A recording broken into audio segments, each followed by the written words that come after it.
Welcome everybody to the Revolution Gaming Podcast for May. We're gonna bring the guys in here. We're gonna get started with the joke games as always. I want the guys to pop in one at a time and introduce themselves for everybody that may be new here, because we haven't done that in a while. So please, guys, introduce yourselves. Good evening. My name is Silver Trigger. I'm a huge fan of RPGs, retro shooters, and the like. Also a fan of horror games. There you go. That means somebody has to go next. I was about to. Hello, my name is Murmich. I usually play VR games / just like cutesy, fun, vibrant, colored games. I love sandbox games and creative building games. And that leaves me, Ray the Martyr. I play puzzle games. I like a little bit of everything, though. So, yeah. I was very surprised by that professionalism, Murmich. I was waiting for, hello, I am Murmich. I have a girlfriend. Please say on my face. So I was really waiting for that. You missed your opportunity. I am so disappointed. I feel like if I didn't have a girlfriend, that would be, Hi, my name is Jen. I sit on his face. All right, so what's the joke games we have for this month? I had to set the mood for this whole entire experience everybody's about to go through. Yes. All right. Yes. So who wants to go first? Just lay down your expectations. I'll throw one in first. Sure. You are a tree. You are tree? You are a tree. T-R-E. Oh, I see that. What the fuck? You are a tree. Yes. Do we all have to search that up? Experience the real tree life simulation. You play as a tree, witnessing surrounding area and beautiful environment around you. I thought Grass Simulator was fucking top notch.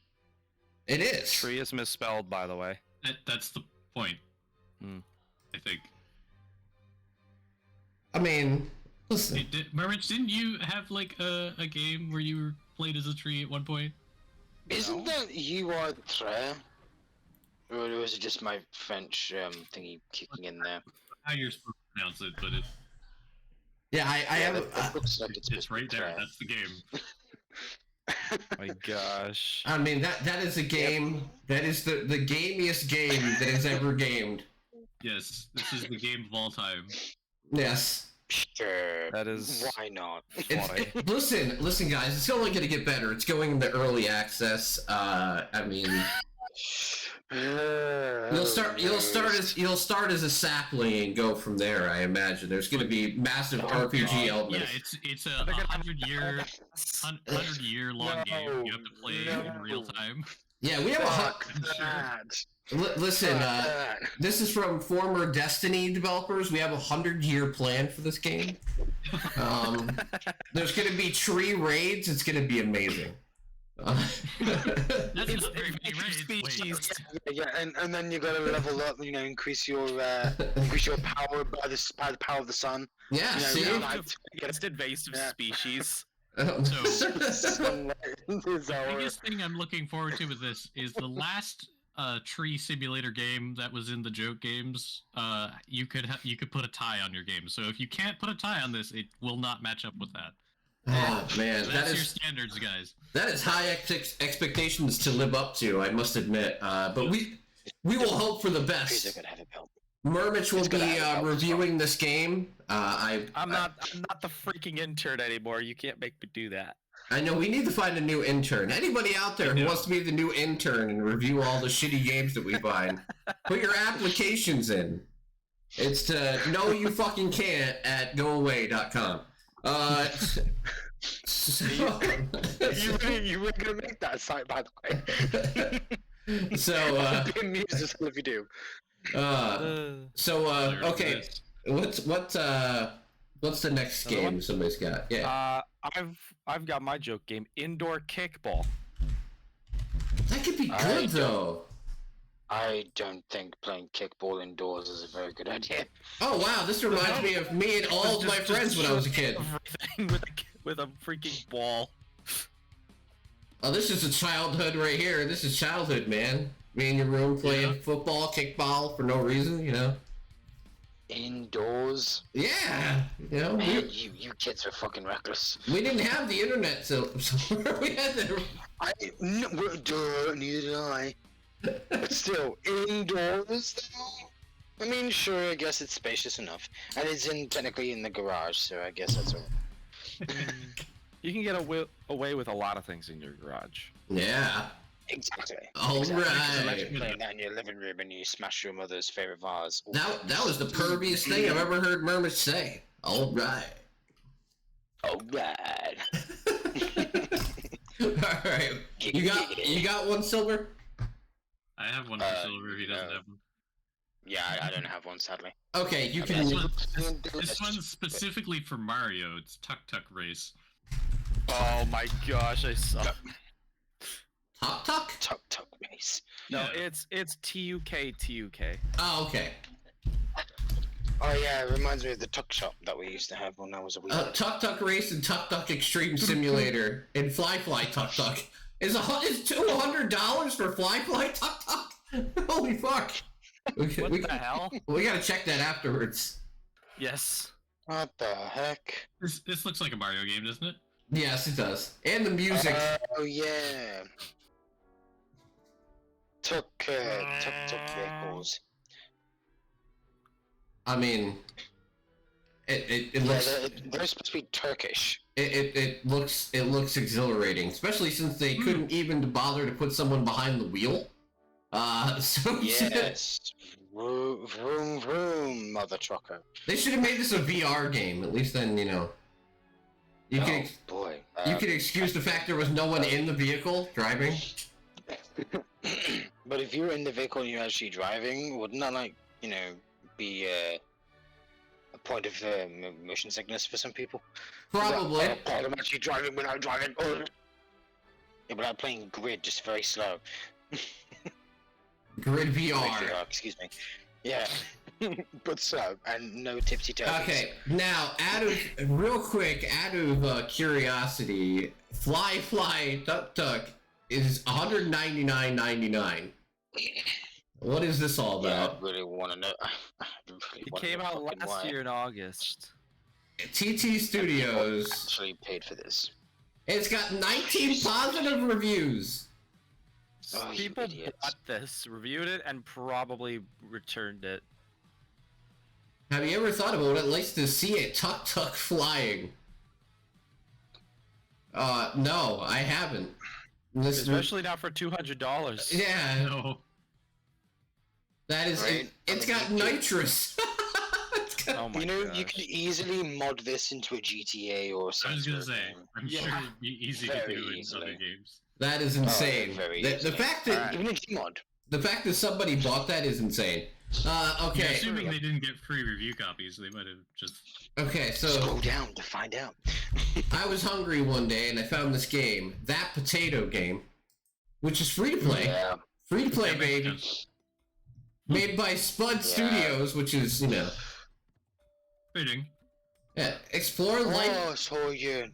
Explore life as a potato. Roll your way through cozy and mystical homes. Complete puzzles, gain abilities, and find hidden secrets within. Which, Oh, so you become the old Irish micey potato. This yeah, seems like a less punishing I Am Bread game. yeah, and you're Did up. that potato just flatten itself to go under the door? Yes, I think so.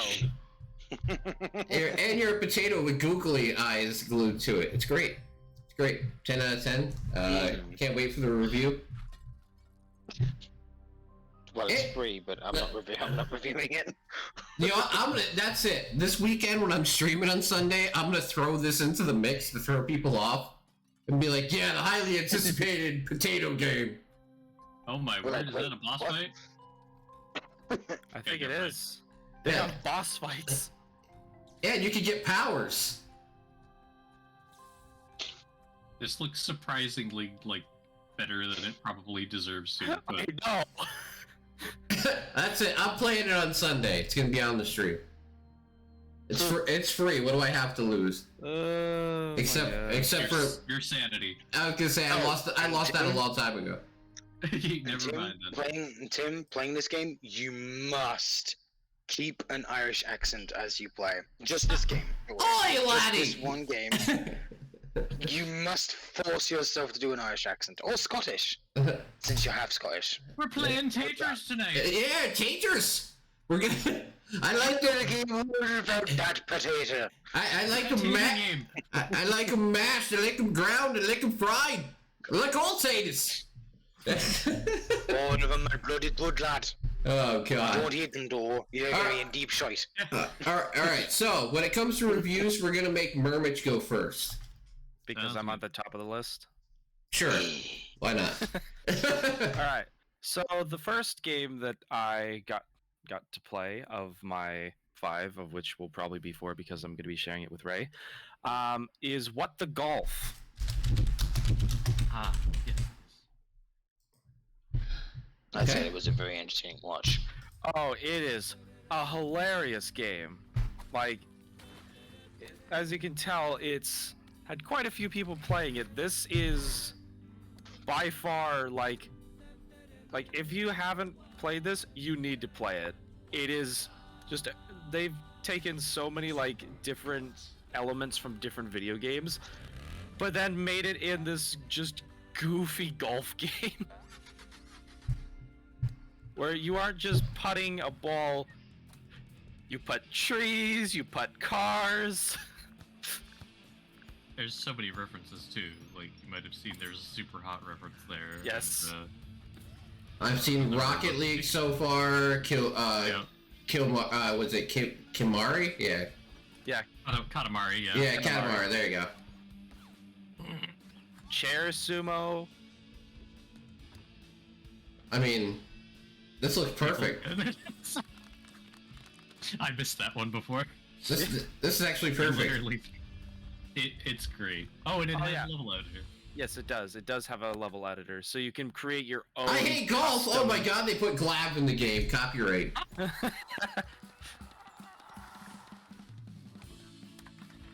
Alright. yeah, this game has just so much content. Like, I played it the entire story to completion, basically 6.5 hours worth. Damn, that's dedication. Yeah, And also the fact that it has 6.5 hours worth of content is nice as well. and technically a lot more if you do the level editor, because I didn't do any of the level editor. Well, you need to get on that. I need some level editor action. Well, unfortunately, I will have to wait for later because hopefully by next month's podcast, I will have played this game's sequel. Oh, nice. What the Bat? We'll get to that. But that'll be later. Okay. All right. So what's your review score, sir? You know, honestly, I am gonna give this a 10 out of 10. Like, I had so much fun with this. Whoa, Hey. 10 out of 10. Hey, It's not often I give it a 10 out of 10, but this is worth it. listen. If you really like the game and it's $20 and you're getting that much time out of it, there's no shame in that. That's fine. Like, I still think, like, even if this was $30, I would probably still buy it. I'm saying, like, remember, review scores are objective, so it's not like it's not like they're more on a personal level for us. Yeah, so it's not like, oh no, how did he do that? The integrity. Go back to Kotaku. Like, I don't care. Well, I do keep my integrity, but you know, I'm very blunt and honest about what I review. Okay, so who's next? I'll let you and Ray fight it out. Who wants to go next? Yeah, Ray can go next, since I went first last podcast. Okay. So yeah. We'll get to the one me and Mermit shared later, so let's take a quick look at Cosmoteer, Starship Architect and Commander. Okay. Alright. Tell us all about it. I have had my eye on this for a while, because I saw some videos about it, and it is a very interesting, like, spaceship builder and kind of, commanding game. It's all top-down kind of shooter stuff. You can either directly control your ship. There are some controls for that, but most of the ship is controlled sort of automatically by your crew, but you give them orders and you can manage everything from like what crew members can do, which tasks, what their priorities are, all kinds of stuff. Well, damn. And you just kind of get dropped into a galaxy, and you get to go through a quick tutorial, and then you get to do whatever you want. You can travel to different systems, anger factions, ally with others. It even has multiplayer. You can play with or against other players. You know, I didn't realize the game was like this. I really wish I looked this up myself as well. Very large sandbox. Oh, very. It's crazy. Oh, yeah. Very large. I remember a game that was similar to this, but it's much older. Sadly, I can't remember the name of it anymore. But I really like games like this because I love customization, especially when it comes to like ships or characters or even vehicles in general. Yep. So yeah, now You that I'm can actually also, seeing this for like, what it is, yeah. Get to a point where you can control multiple ships. You can like build your own fleet Ooh. and own multiple Ooh. ships. I wonder how that would work on the deck. I believe it's deck approved, or at least playable or something. Yes, it's playable. Yep. Playable, yeah. And it's another $20 game. Look at that value. Still in early access too, so Intriguing. they're adding content. And the reviews are sitting at overwhelmingly positive. Look at that. I will It's keep not an quite eye a on follow. that. If other games hadn't been like eating more of my time, I probably would have played more of this. But I still played like 7 hours of this. Hey, alone. no shame there.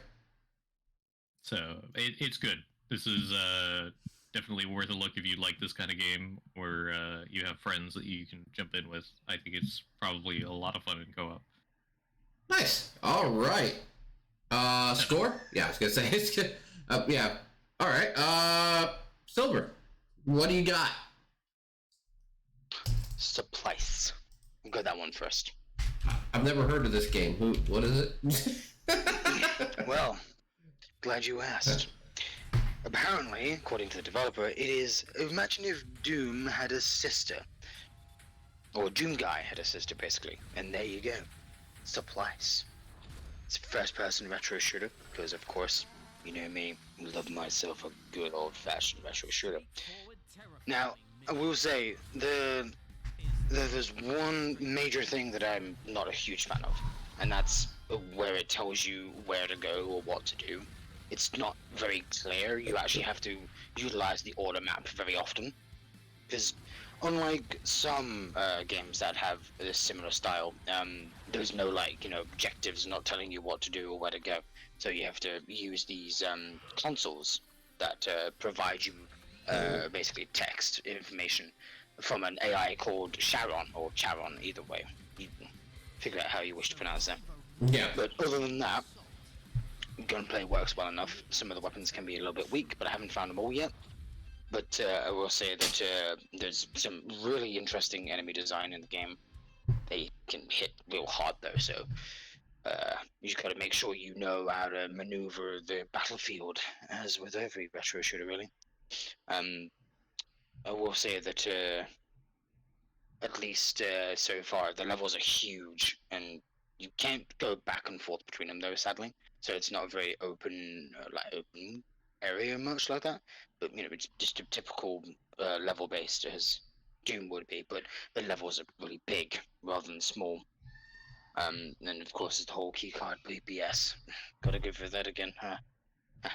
It's alright. It's part of the lifeblood of a retro shooter like that. So it's normal, more or less. I haven't played a lot of it, but I did manage to finish the first 2 levels. Mind you, they're like, 20 minutes long each, maybe even half an hour, because they're that big.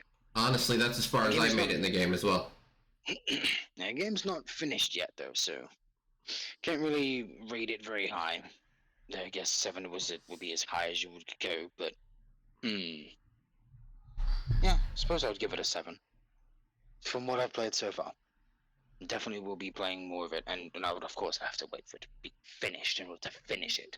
But yeah, You want finished games? You are at the wrong place, sir. I know, the last game I finished was Hogwarts Legacy, and that was, 2 months ago? Speaking of finishing games, we're going to talk about the Resident Evil 4 remake. Yes, I played that, but I still haven't finished that. So I did finish it, which was I can't wait for you to play the media share playlist for last month and this month. It's gonna be great. So the game is overwhelmingly positive for a reason. It is a beautifully redone version of Resident Evil 4. Did they take some liberties that I wasn't super a fan of? Sure, like there's little things, but for the most part, yeah, Ada's voice doesn't really work too well, and they make like her seem a lot less have a lot less attitude, I guess you would say, and spunk of the original character, which made her so endearing. But on the game itself, and like how they handled bringing this up to a modern standard, it is beautiful. It is beautiful. And after a while, like, the merchant doesn't bother you that it's not the same voice. I'm going to imagine there was a reason why they did not bring back the original merchant voice. Paul Mercer. Yeah. I could have replaced them. But I was going to say, I actually went and I completed all the shooting ranges. This is one of those games where I made sure to do basically everything I could. I did like all the shooting ranges. I collected most of the side stuff. I made sure to go find all the treasures on the map.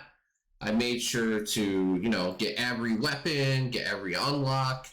And I still beat it in under 8 hours by a whopping, I think, 9 minutes, and got the achievement for beating it fast, which is ironic. But yeah, I love this game. I talked about it for years as being my favorite one. For the longest time I bothered Silver, because Silver's like, why would they even remake 4? Well, it ended up being good. Now we're gonna get 5, and we're both probably gonna be like, why? We're gonna, because no spoilers, but the end of the game basically leads into 5 and adds more story to what 5 is gonna be. So there's gonna be a 5 remake.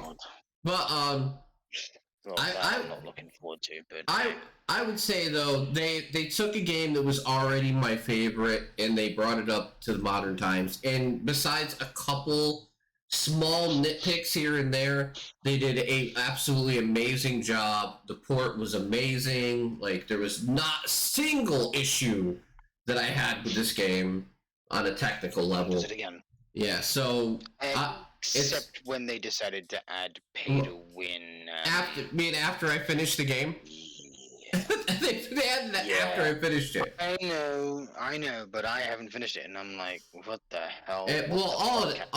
All it is the same. I'm not justifying, but all it is basically, for people that don't know out there, is it is DLC that allows you to basically skip levels, level up faster, get guns faster, stuff like that. So you can pay to, which is funny in a single player game, but you can pay to make the game easier.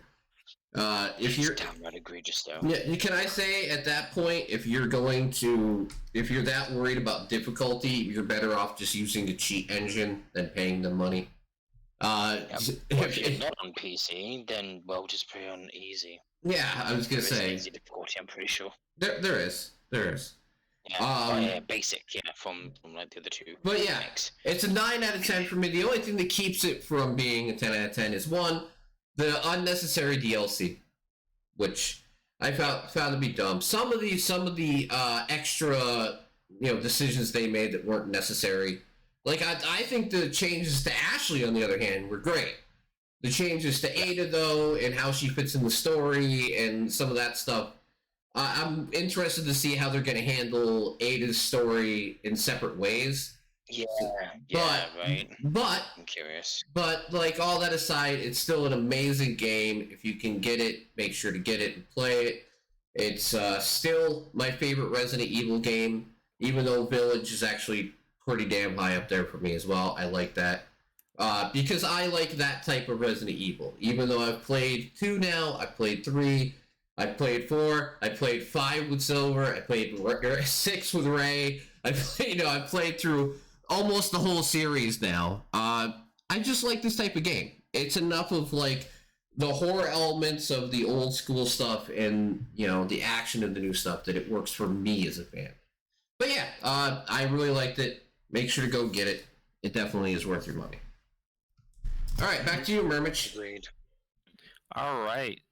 So my next game is a bit of a weird one, but it's Sock Pop, SOKPOP, S06 Fishy. X what? X606? No, S06. Oh, 0. Okay. 0. Sock. No, S. Yeah, I'm listening to you. One sec.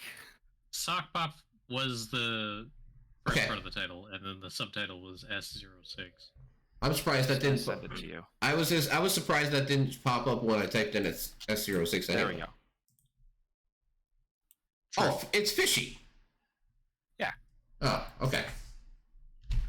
Sorry, I don't know how I confused that. It's fine. So. Oh, Sock This Pop game Collective. is- Okay. Yeah, it's part of a collection of like really little games. Usually the Yogscast will end up giving this away on their Jingle Jam bundle, and this was one of the games that I thought, oh, this looks a bit interesting. I guess I'll try playing this. And then I played it for an hour and 10 minutes. Hey, for a $3 And- game, that's not bad. Yeah. It's harder than it looks. It's very much harder than it looks. There's a lot of really fun, a lot of fun achievements that you can do, but it's a great time waster. So if you don't know what to play, or it's I don't really want to commit to a 6-hour session of a game when I have a lot of other stuff to do. Fishy is that kind of game where you can just waste time in it, basically. Huh. So it's the equivalent of a clicker game. A little bit, but you still have to actively go around and make sure you don't get eaten by the other fish. Oh, okay. The green ones are passive and will never attack you. The blue ones will always go after you and try to eat you. Those little purple things are technically count as meat, so you can eat those. And then you can eat the little green algae. And there's an achievement for being completely vegan, but it's so hard. It is so freaking hard. I tried it, I couldn't do it. Being vegan is tough. In more ways than one. Yeah. Uh, I'm just gonna give this a 6 because you can basically I beat the game in an hour and 10 minutes. There's not much to do, and it's not the greatest game in the world, but it's still a decent game. well, there you go. Sometimes being decent, especially for $3, is acceptable. Yeah. Mm-hmm. All right, what's up next, Ray? Let's take a quick talk about Honkai Star Rail then. Ah, yes. It's not available on Steam, is it? No. It is not No. on Steam currently. Yeah, it's on Nice. Epic. It's on was gonna Epic. say. Yeah, it's on Epic. Go ahead and talk about it. I'd That's say fine. you would really like the combat, Tim. Oh, I already Turn-based have it. I already have it installed and I'm playing it. So I'd like to hear his thoughts. It's fine. What? You haven't added us yet?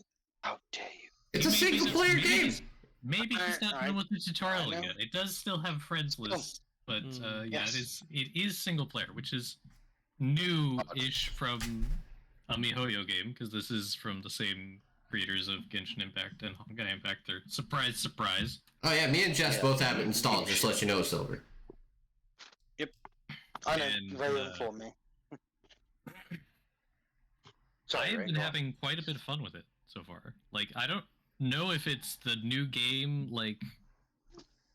appeal per se, or if it's this is the first turn-based RPG I've played in a while, but I'm enjoying it. It's a lot of fun, and there's a lot of good things about it. MiHoYo's games always have fantastic soundtracks. Their music is very good, always. Very much so. And this is absolutely no exception. Yep. It has also improved on Genshin's formula in a number of ways. It has, like, everything anybody's complained about with Genshin, it has probably improved in some way. Almost everything. Hilariously. Which is very frustrating as a Genshin player. Like, why Yeah. you did it here? Now you have to put it back here, please. They won't.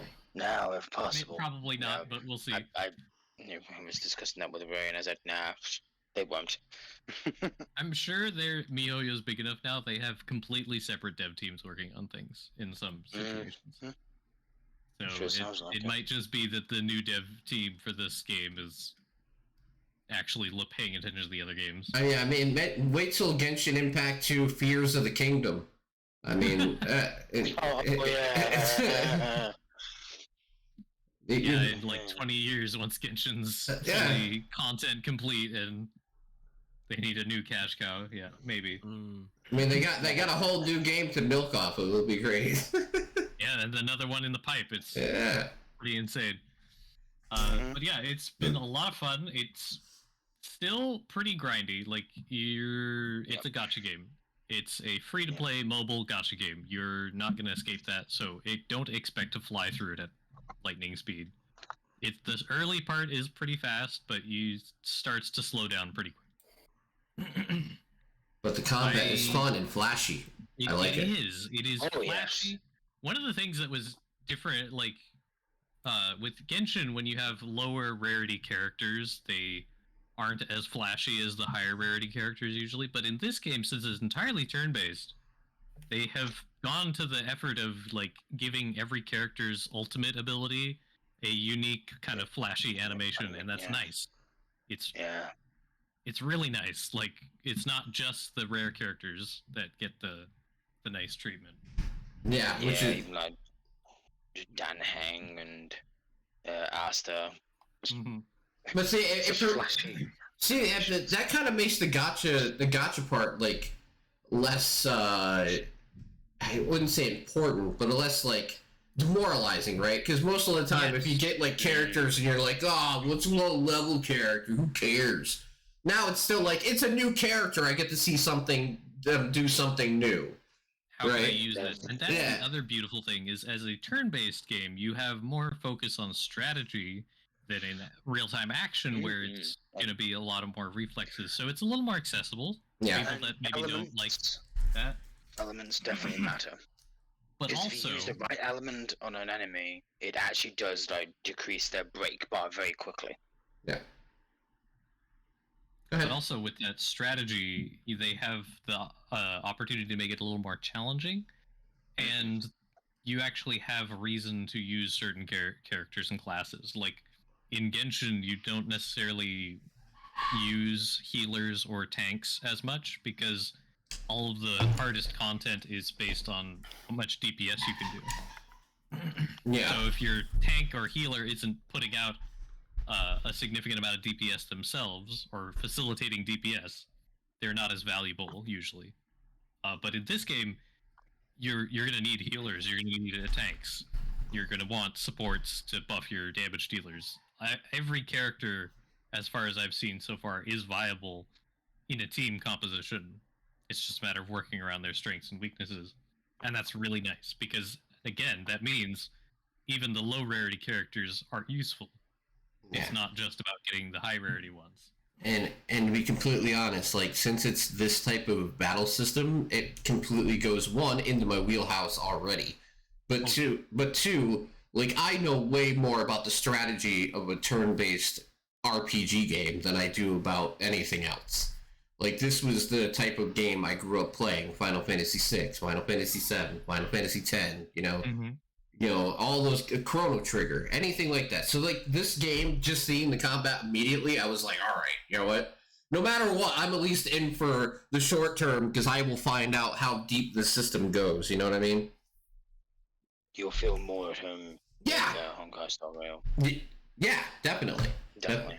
And that's the beauty of the turn-based system, because it's simple and very intuitive and understandable, even when they add some of their own like flair to it, like being able to use any of your character's ultimates at any time, like between turns. It's a really nice touch. Like, you can interrupt enemy turns by using any of your character's ultimates. And that's such an interesting idea. Yeah. Because it like really that. gives that It's feeling of genuine. power to the ultimate. Not just that, like, the character's doing something useful. It's that they can do this anytime, interrupting anything. Yes. I have noticed that they have interrupted one of my ults, though. Actually, once, only once, but it has happened. Huh. Well, I've noticed that it seems kind of like you have to be on point with activating it, because if you let the opponent start their turn, they're allowed to finish their turn before your ultimate. They'll queue your ultimate after their turn. So Now- you really have to, like, start it before you need it, necessarily. So I know that there's no way to tell how long you've been playing it, I don't think. But probably not. But do you think you've put a lot of time into the game already? I have played every day so far since launch, and it's been out for over a week now. So Okay, so yes. So a decent amount of time, yes. Okay, so I know this game is hard to rate, but what would you rate it as? Because I haven't played anywhere near as much as you. At this point, I think I'd give it an 8. It's very good. If you like a turn-based game and you don't mind some gacha inconvenience, See, it's definitely worth picking up and at least trying for. I know like people like to dunk on this shit, but you know what makes the gacha elements a lot more tolerable is the fact that it's free. Mm-hmm. You know, it'd be one thing if they were charging $20 for the game and having gacha elements in the game. But people don't remember, one, you're not required to buy them. Nope. And two, it's free to play. So, like, if you play it and you don't like it, the worst thing you have to do is uninstall it. Mm-hmm. So for all these people who are like, you oh, lost time. That's it. yeah, so for all these people who are like, oh man, Genshin, and then these are the same people that you look at their Discord status and be like, playing Genshin Impact, but then they'll just be like, oh, it's gotcha. Well, no one's making you blow all your money on it. It's just people do it, you know? There's no requirement to do so. It's just all about your ability to resist the temptation to blow all your money.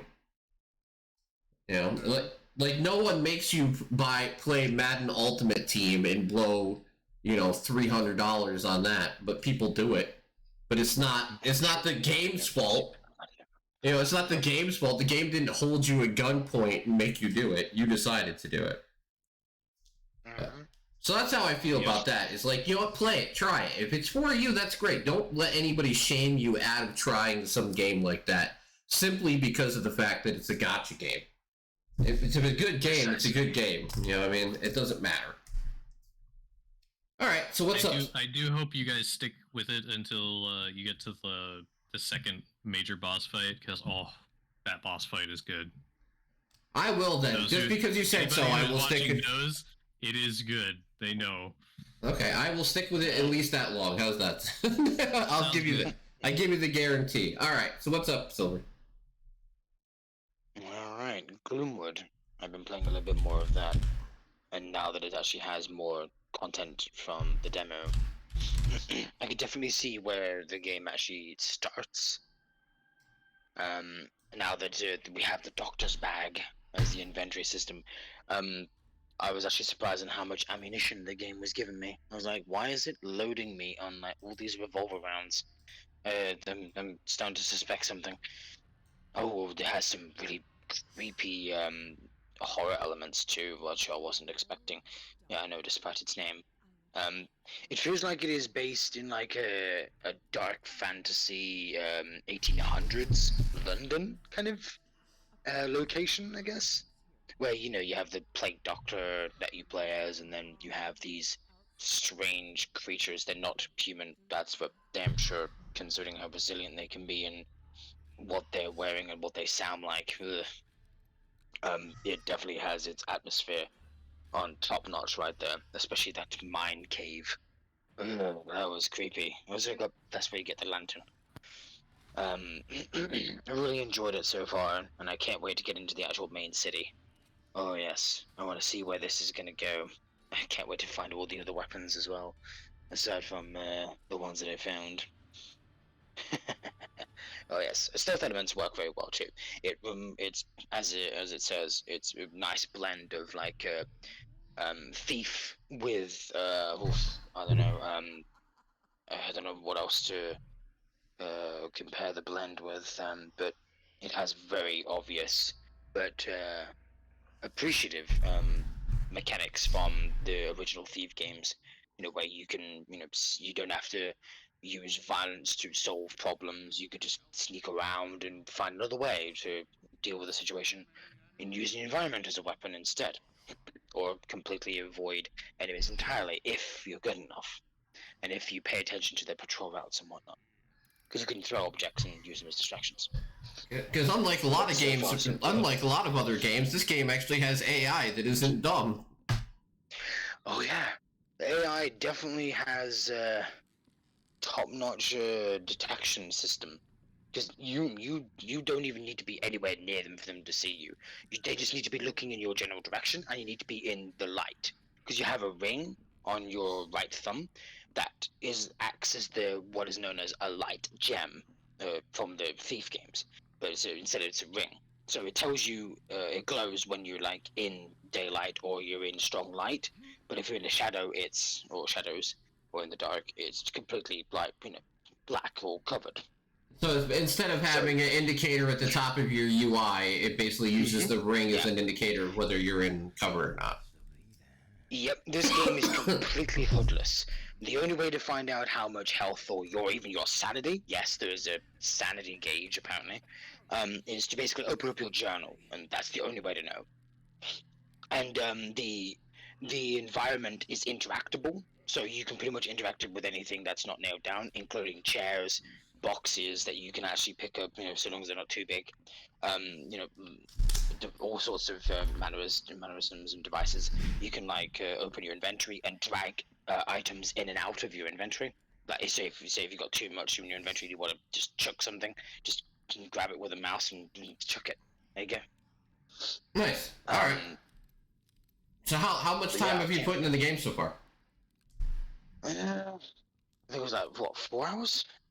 I'm just about to reach the city, but I've just got to find my way in there first because there's a lot to take in. I've also got to go to the lighthouse as well, and I can't wait to get there because apparently there's something juicy in the lighthouse, or at least weapon-wise, I think. But that's from what I've read. I can't wait to get it by.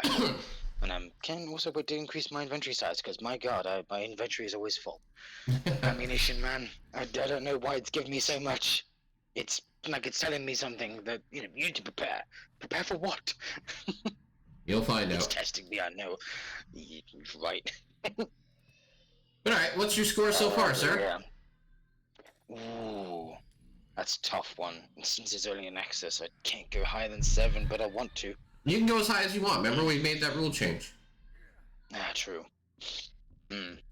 Well, an 8 so far.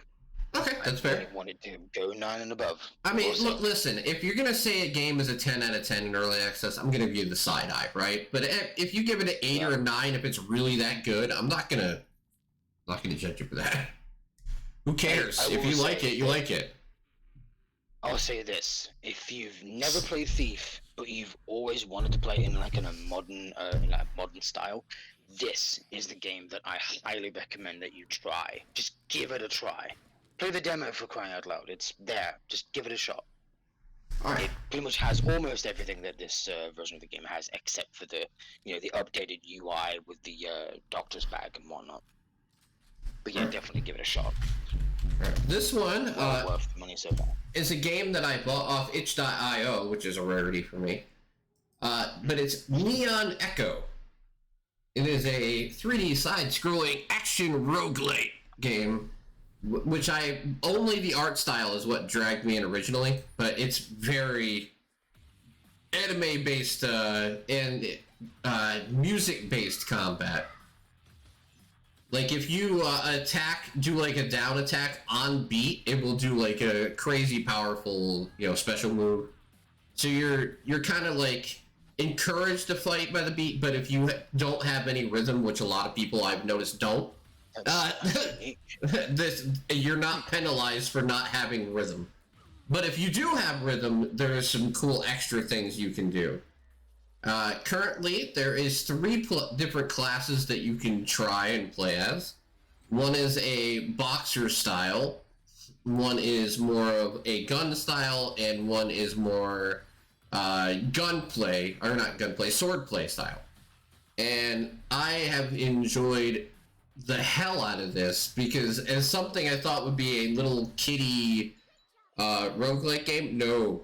One, the voice acting is over the fucking top, which in the best way possible. Like, it's not really good dubbing because the game was made obviously Japanese, but like it's so over the top that it sounds hilarious and funny and good at the same time, you know.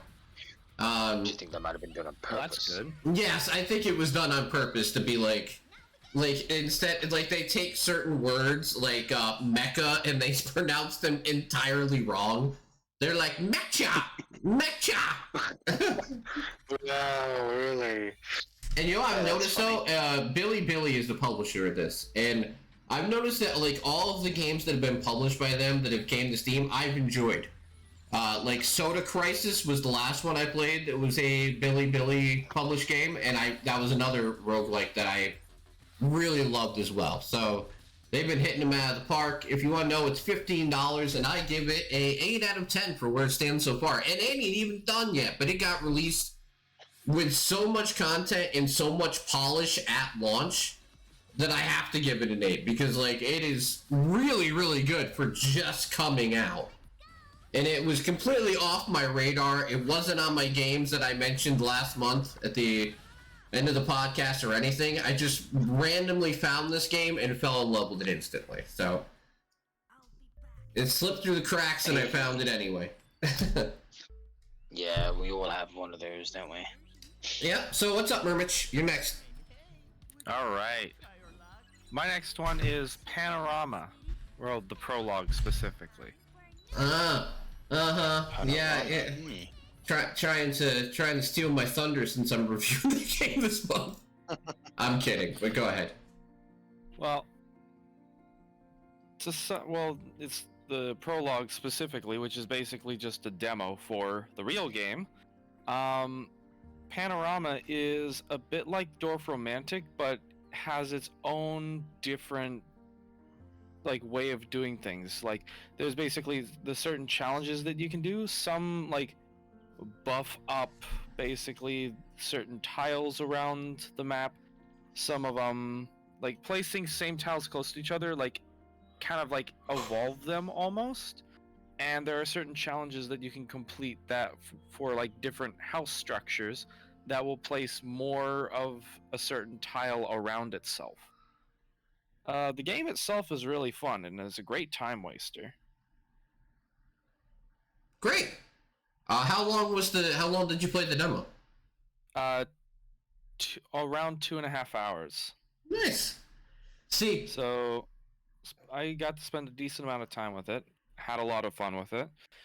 I'm still not quite sure how the game works, but just because like I never seem to get past a certain point, but that might be based on the demo itself.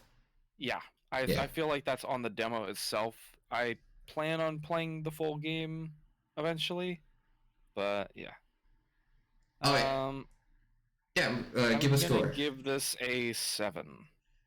All right, so I want to give a little bit of context real quick. Okay, back a long time ago when Dorfromantik came out, I got offered the key for this, and I was like, it's a Ray game, and I gave it to Ray. And Ray ended up really, really liking it, which ended up Mermich really, really liking it. And I was like, when this game came around and I got offered the key for this game, because if you notice, it's already in my library.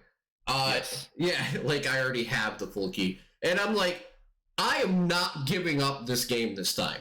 I'm going to try this for myself and see if it's something that I actually enjoy this time. Because I got to hear how great Dorfromantik is, not just from Ray and Mermich, but from so many other people. I was like, man, I gave up that key to other people just being like, I'm like, with this one, I'm going to try it my fucking self. You know? All right, Ray. Ray, back to you. I guess Ray's not. Ray? Uh-oh. Forgot I muted myself for a second. Okay, that's fine. That's a great Thank you. segue, though, Tim, because speaking of games that I play and then get Murmich to start playing, Backpack Hero. Backpack Hero.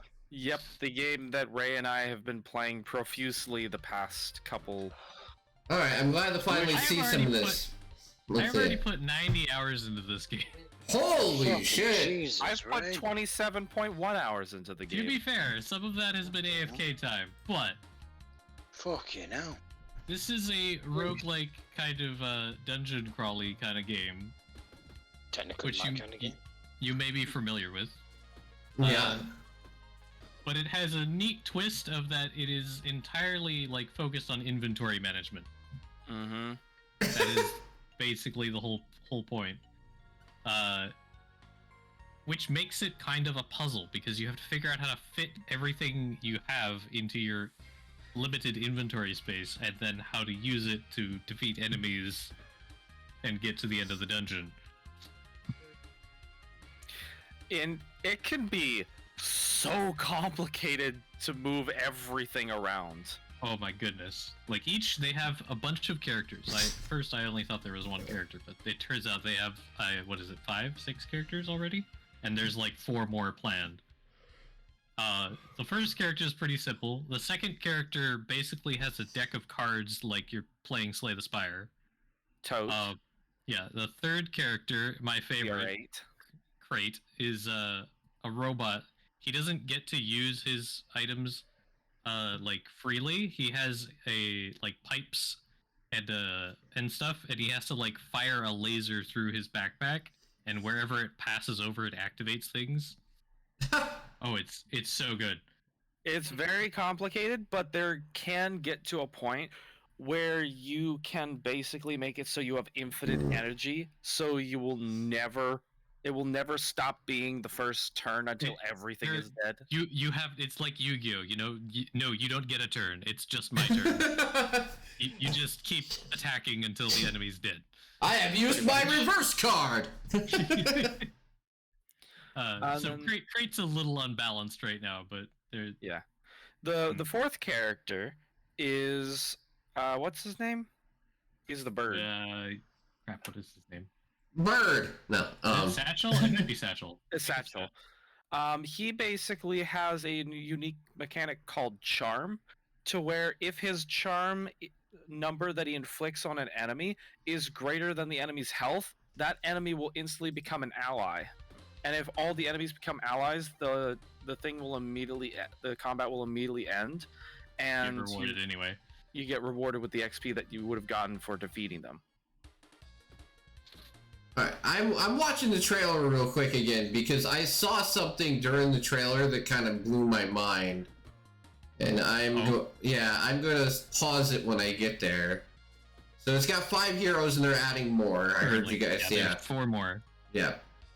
But Oh, and I just learned the other day because I checked their Discord. Yeah. They're adding mod support post-launch. Okay, this game... Okay, so I paused at this point where it's showing reviews. It says, this game is fantastic. 327.5 hours in game. Oh my god. Happy looting, 939 hours in this game. By the way, that picture right there with all the different characters, Yeah. 2 of those, the Blue Jay one and then the one all the way on the left, those are characters not currently in the game. So the big sticking point I saw at the beginning of this trailer, right, that blew my mind, that I wanted to mention before even that part. It says 160,000 Steam players, 3 million hours played. I don't doubt that. Yeah, that's probably changed. I don't know how old that trailer is. I bet that's probably gone up since then. Oh, it's significantly gone up. This game is very addictive and very easy to spend a lot of time on. We haven't even mentioned the last character that uses like summons. So that translates to 342 years in game. Do you want to hear our score? Oh yeah, go ahead. Sorry, guys. Early access It's a 10. It's a 10. Okay, It's a 10. I'm sorry. I was blown away by those numbers, guys. I wasn't trying to interrupt you. It's big though. Like it's good. If This you're game not is playing, if you addicting, haven't this at game is least fun. tried this, I think it has a demo, doesn't it? It does have a demo, right? Does it? Yes. Oh, it does. Yeah, because So you can try it it had for a demo yourself. on itch.io too. I think it's also on itch.io actually. Probably. So if you have not at least tried the demo, what are you doing? Go do it. Like, this game is fantastic. That's awesome. All right, you have another one, Silver? Oh, you see that stream right there? Yeah. That's the insanity that is Crate. Oh yeah, they look like they're going infinite already. Haha. Or pretty close. All right, so what do you got? Like programming in a backpack. Go ahead, Silver. Yeah, Dead Island 2. Of course. Now, I've never heard of this game. Can you remind me of what it is? well, it is Oh, yeah. basically a zombie hack and slash first person shooter. Oh, I forgot. This is another game that isn't on Steam. Yep, Epic Game Store. and foolish, to be honest. But It's whatever. They can do whatever they want with their, it's Deep Silver. Deep propriety. Silver has an agreement with Epic, so I get it. Yep, and I will forever dislike them for it. Not hate, that's just petty. But, you know, I have my reasons, but whatever. Right, to the game itself. Now, I've played however many hours at this point. I actually don't know how many hours I've played, but I'm about, I'd say I'm about just about third of the fourth way through the game now, because I've only got like 5 story quests left, Yeah. according to the game itself anyway. So, to those that have played the original, it is definitely worth grabbing at this point because it has improved in many ways compared to the original. Characters definitely work uniquely from each other. However, they're not like weapon focused like they used to be anymore. They're more like skill focused or power focused. And they each have their own personalities, but I've only tried one character, and that's Amy so far. I plan to play with the others at some point.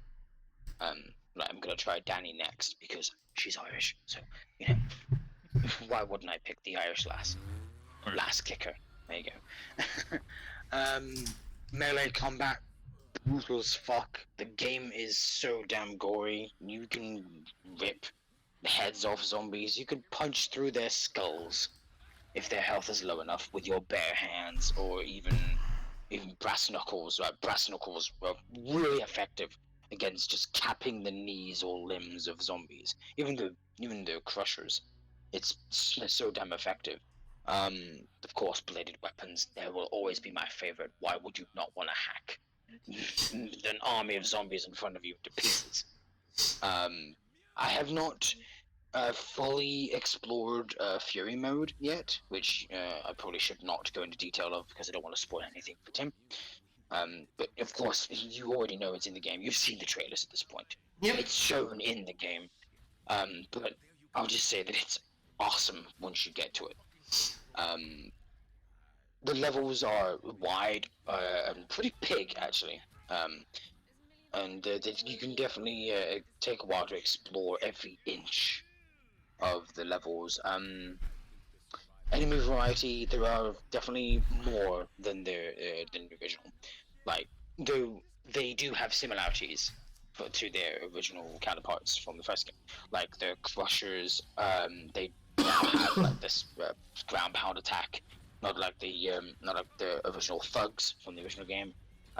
The Bursters, as they're now called, they used to be called Suiciders, but I guess they changed the names because they probably thought it was a bit, whatever the term is that I'm looking for, it's insensitive or something like that. I forget.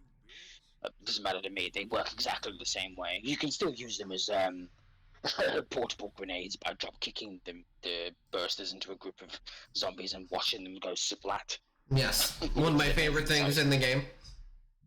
Oh yeah, the grenade zombies. Yes, Definitely didn't have them in the original game. Yeah, that's literally my favorite. Is like you hit them, they start to explode, and you run away and just watch them blow up everybody around them. Yeah, it's great. Or drop kick them. Yeah. Well, when you get access to drop kick, Which I do. I'm not sure if yeah, I'm not sure who gets or who starts with drop kick, but sometimes you can start with flying kick or drop kick. If I remember correctly, but I know that the character I'm playing as, Amy, she starts with flying kick, and you don't get drop kick until like level 8, something like that.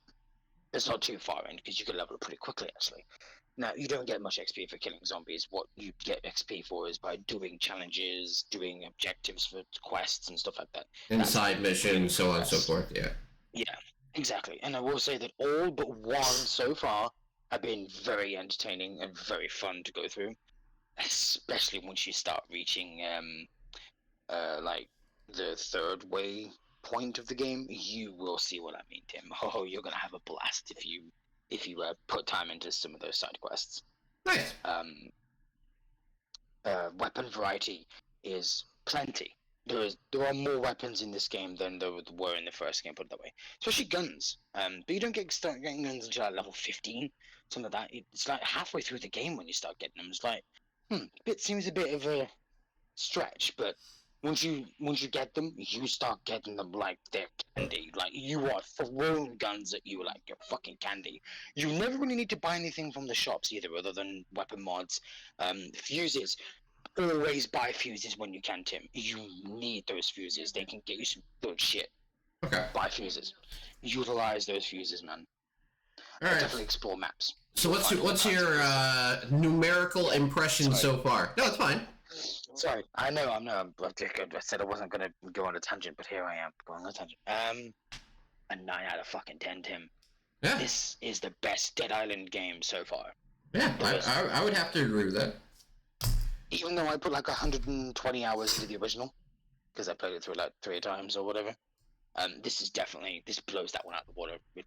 It kills Riptide with a headshot, and it's just the best Dead Island game that exists. It's so well polished, save for the hilarious glitches I have caused. I will post a video or two in a chat or two demonstrating what I mean by those glitches.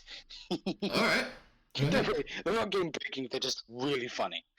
Nothing in the game has been game breaking so far, but yeah, 9 out of 10. Hands down and over fist, man. It's a buy. Buy this motherfucking game. Okay. Now, damn it. Do it.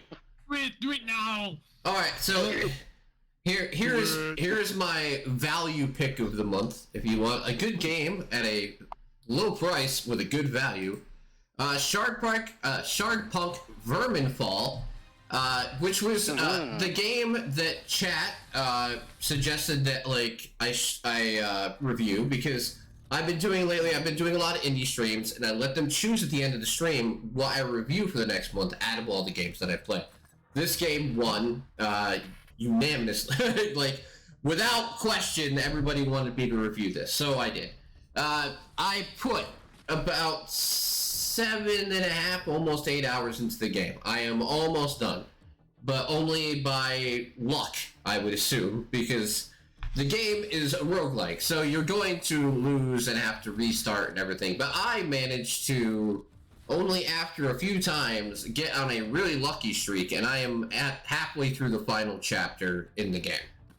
I am having an absolute blast with it, because my assumption, or my view of it, is if you take a little bit of XCOM, you take a little bit of FTL, and you take a little bit of Darkest Dungeon, and you throw it together, you have this game. Is it any of those games? No, but it's little tiny pieces of each one that together make a really fun game. So XCOM is certainly the combat, right? You're basically strategizing, making sure you're in cover, using grenades, using your guns to have snipers and everything else. and fighting off vermin in waves, or however they come at you, along with bosses and everything else. But it also has elements where if your characters get too stressed out, they don't fire properly, or they'll start to run away and you won't have any control of them anymore.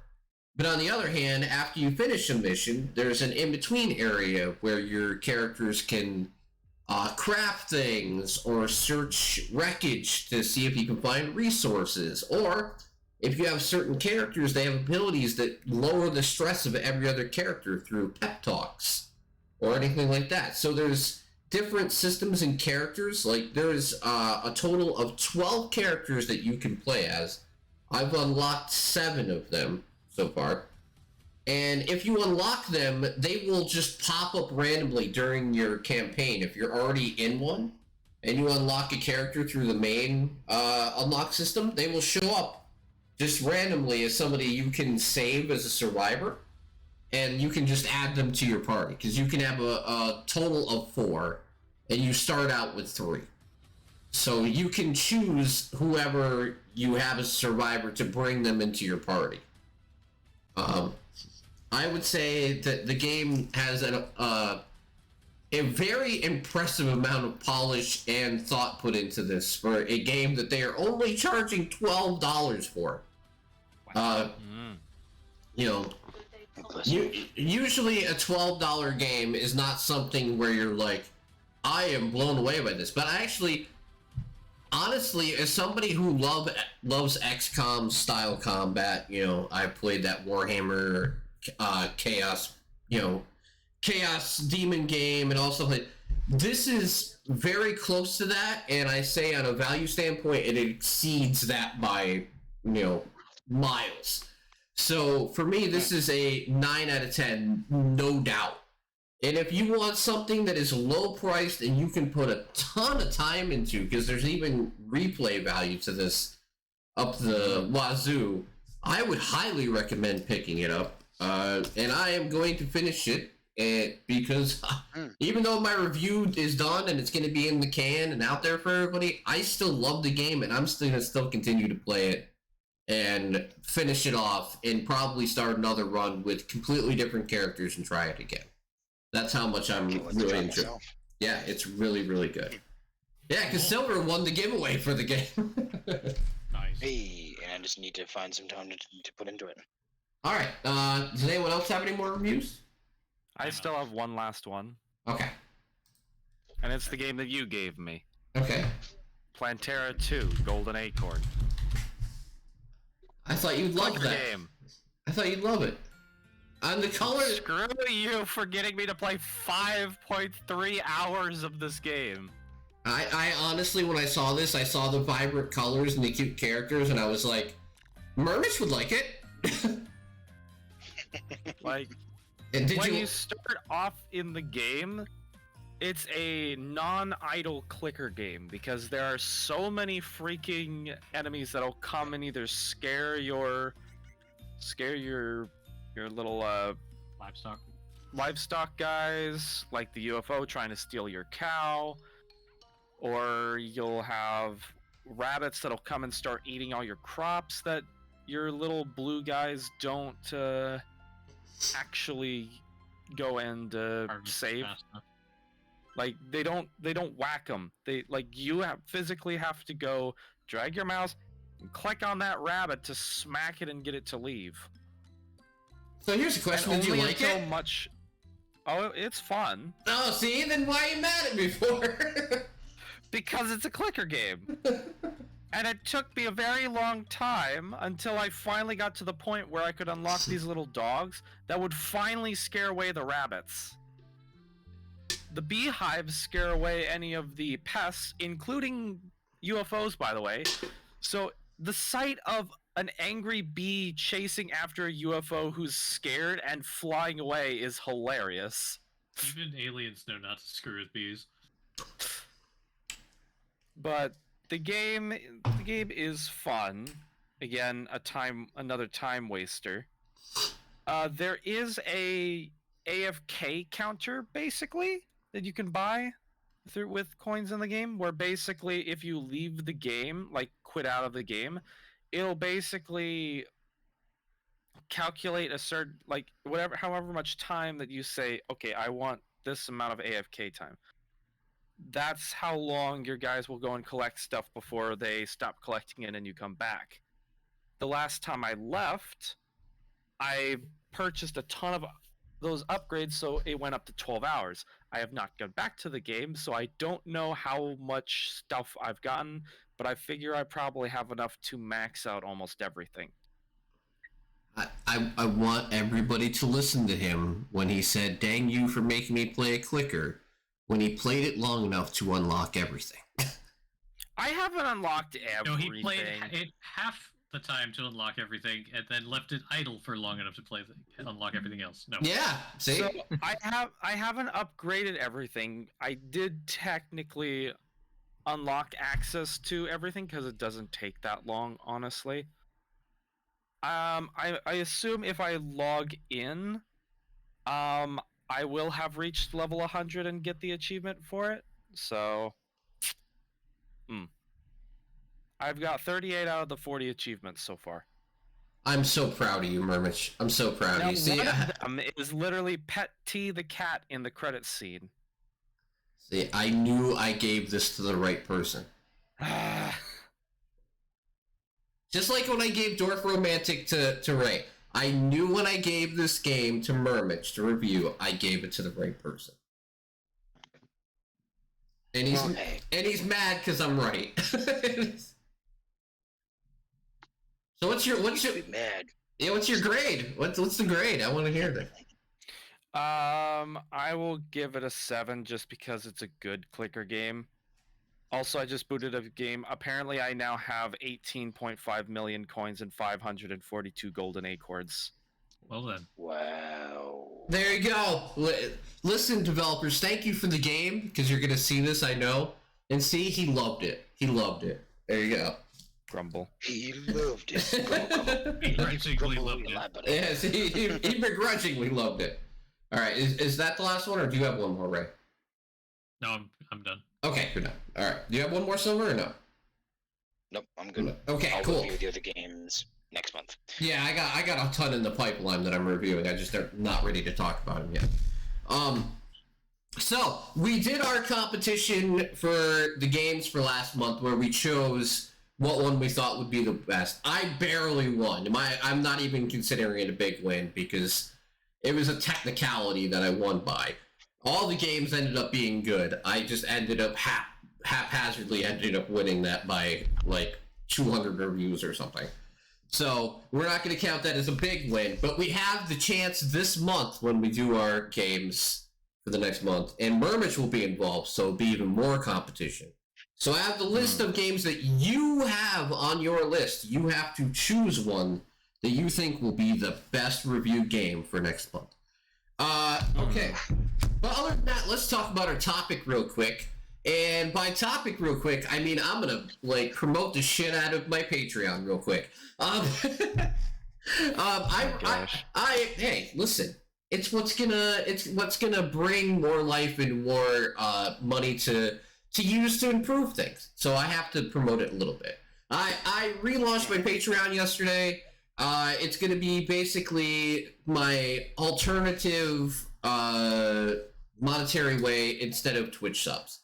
I don't expect people to subscribe through Twitch anymore. I'm going to direct them to Patreon because I figure that's one, a better way for you to actually get better rewards for your money. And two, it gives more direct actual income to me because I get a 95-5 split for Patreon. I think that's fair. Make sure to check it out. I will post it in the description down below this video when it comes up on YouTube and when I go on when it goes up on Twitter. I'll make sure to link it there as well. Check it out.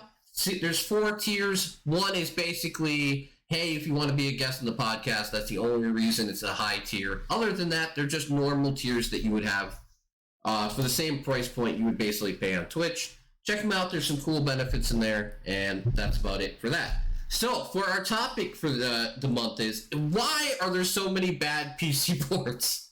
Like, that is literally what I wrote down. Why are there so many bad ones? Do any of you have a theory? Do you have a theory? A game theory! Complicated. It could be either publishers rushing their devs, or not just given the time to actually iron things out, or remember there have been actually firings of QA teams.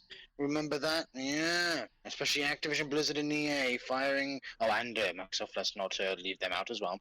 Firing their QA teams. Yes. Well, So they're getting rid of non-essential employees. Well, what if some of them were actually Q&A?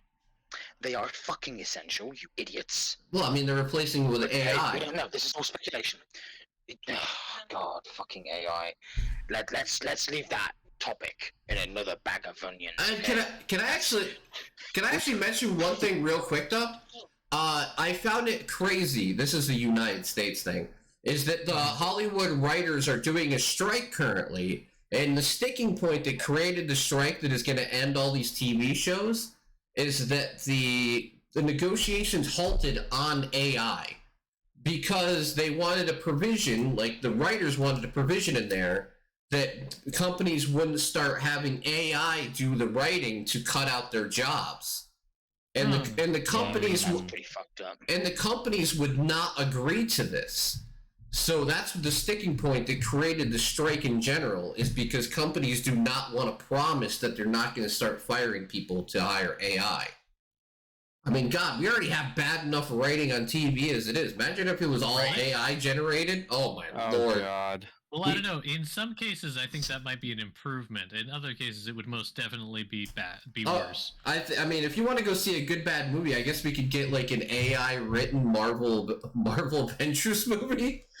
Oh no! Oh, God, no, thank you. Hell no. But no, that was off topic. But I thought I would mention that because we brought up AI. It was very strange. But no, I think that it's. I'm gonna give a theory, and you tell me what you think. I think that game companies prioritize console ports so much because of the limitations that consoles have when it comes to their hardware that they do consoles first and then try and optimize it for everything else afterwards.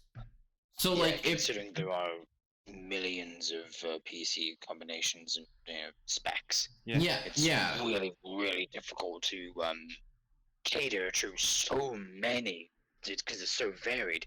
Meanwhile, for consoles at present, they just one specification, and you say, "Yep, yeah, that's easy to do. That's just one specification.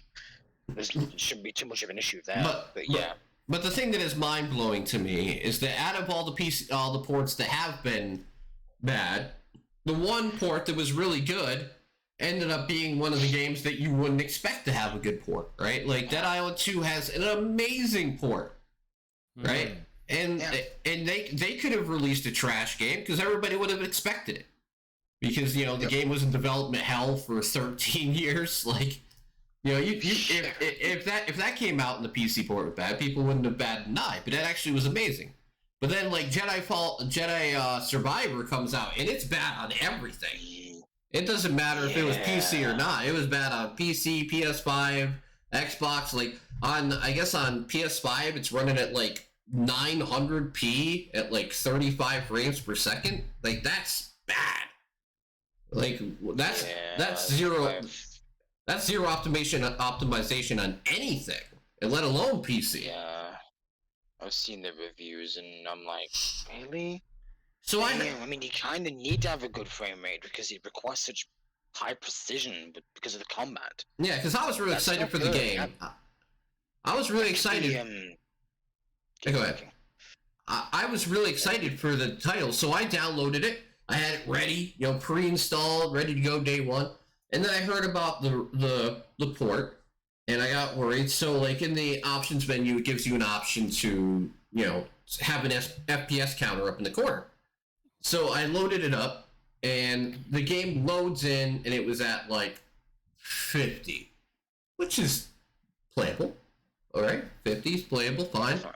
I start moving around. It's 50. It's 23. It's 25. It's 33. It's all over the place. I mean, I guess they released a patch yesterday that's supposed to improve a lot of that, but still, when you launch your game, especially like you, if you needed to delay it a week and put the patch with it, why wouldn't you just release it on May the 4th? You know, May the 4th be with you. Yeah. But it's because Disney has plans on May the 4th. I know, but I'm talking about if they had a patch ready for today, right, the 2nd. Yeah, exactly. And they could have delayed it a week and made the game a hell of a lot better at launch. Instead, they're like, well, the performance is bad, but we already got your money, so good luck.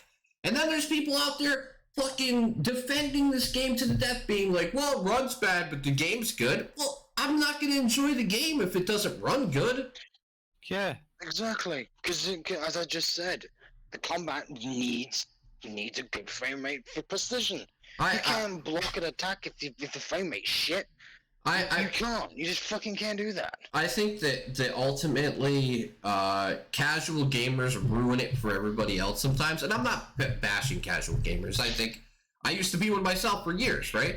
But I'm saying we're all a bit casual in some. But the point where people literally blindly go, it's okay that it was shit at launch because it's a good game underneath it all. You're excusing people, you know, like that'd be like saying, well, Redfall's garbage at launch, but I mean, like, it will get better later. Well, who cares? It's shit now. That means it's a bad game. Yeah, exactly. Like, or Forspoken. Forspoken was a bad game. Like, it doesn't matter. Don't remind me of that comes to fire. That dialogue. No, but I think a lot of times people just need to take the bias out of that shit. You got the console warriors that are always going to be like, Xbox is terrible regardless, or PS5 is terrible regardless. But I literally say, if the game's bad, it's bad. It doesn't matter, right? It doesn't matter if it's even Game Pass fodder. Like, they say, like, it's the Game Pass effect about Redfall. It's just a bad game. That's it. It's a bad game from a studio that can make very good ones. But it still doesn't come up with the idea that, like, this year so far, that's not the only case, though. We've had a lot of games that it came out broken. The Last of Us Part 1 came out on PC, it was terrible. Wild Hearts, the PC port was bad. Wo Long, the PC port was pretty shit at launch. You know, like, everything that just came out, like, for major releases, besides a couple. Like, Dead Space was good. Oh, that was a masterpiece. Yeah. It was a masterpiece. Yeah. I don't know how Motive did it, but they fucking did it. So, yay, the really good ports we got this year were a remake and a remaster.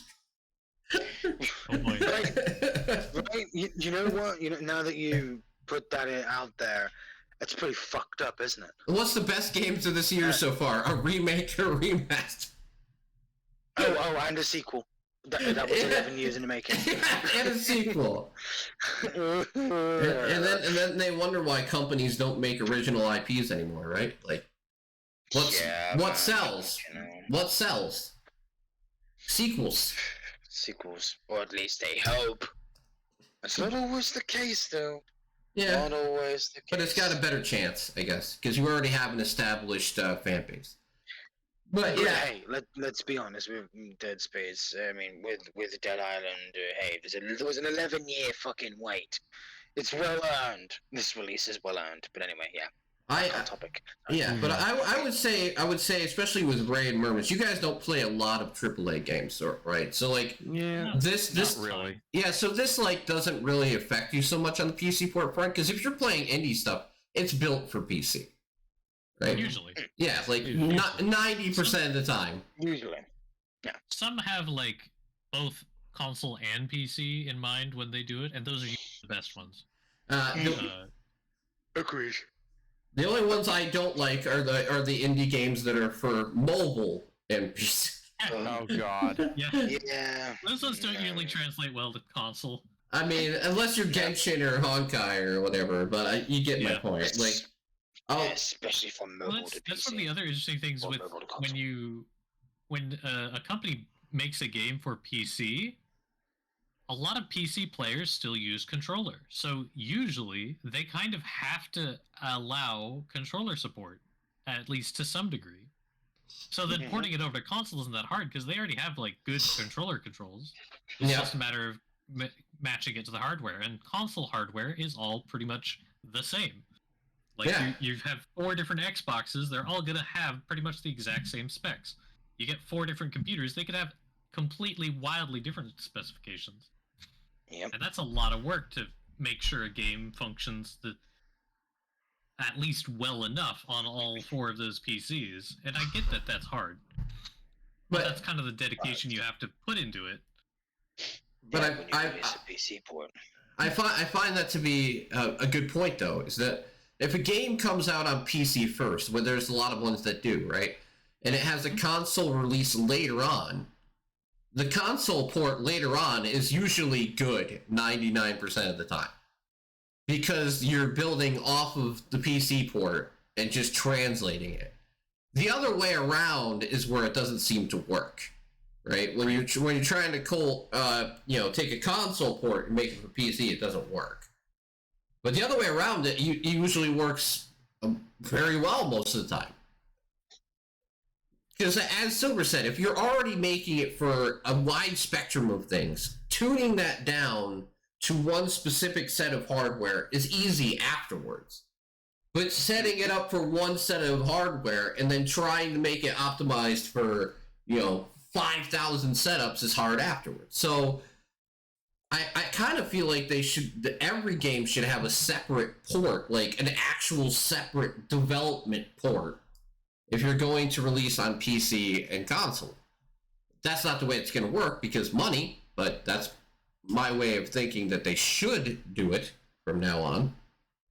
Right, so the moral of the story is always build for PC first, because that's the hard part. Yeah, it is. It is. Because unless you want your game to be completely trashed on Steam, you might want to make sure it's good. I always thought that's how games were developed first, though, because I'm like, well, what do you use to develop games? A development PC, no? You're not wrong. You're not wrong. Unless it's literally specifically for, say, Xbox or PlayStation. You're missing and yeah, there are dev consoles. Yeah. I know about this thing. There's a slight difference I'm not some basement dweller that's been 10 years old. No, I know about all that kind of thing. I've done my research. Sorry, Ray, go on. There's a slight difference between developed on a PC and developed for a PC. Yeah, definitely. Definitely. All right. Unfortunately, a severe difference in some cases. So, clearly. So we're gonna do the games for next month, but as we go, I just want you to mention what your game that you're choosing for the pick of the month is, and make sure to drop it in the Discord afterwards so we don't forget, so we can set it up for next month.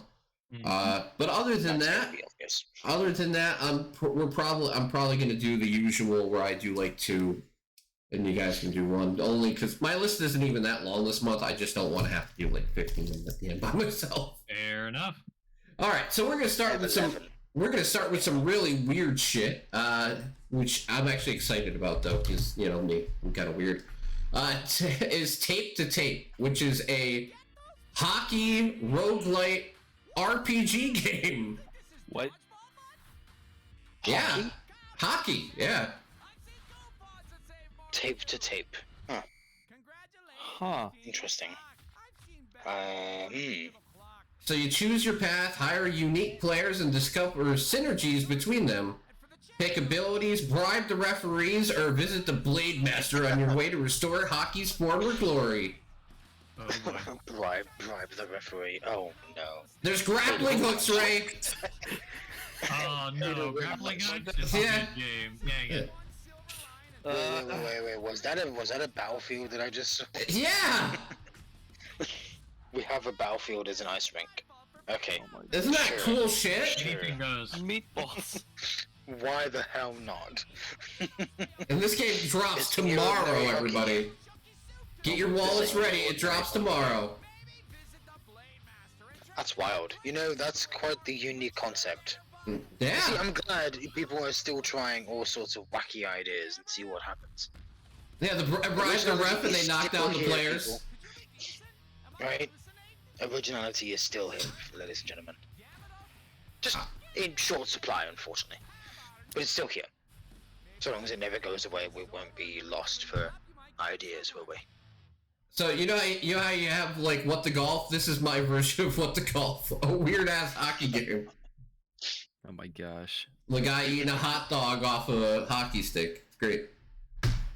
Okay, so here's another weird one, but I'm actually pretty excited about. It's called Kaku Ancient Seal. It's a third-person action RPG game. Ah, yes. I did have a look at that. I figured it'd be something for you, Tim. Oh yeah. the Look at those visuals. The request is already in. Nice. Have a look at those. Look at those colors. Very vibrant. Yeah, and it's basically an action RPG / puzzle platforming game, which, you know me, I'm all over that shit. But yeah, it looks very impressive. I mean, I'm ready. Right on. All right. So, who is next? We'll go with Murmich. One of the games that I found for this month is Firmament. Go. Which is a VR supported game. By the developers of Mist and Ribbon. Puzzle game. More than a puzzle game. True, but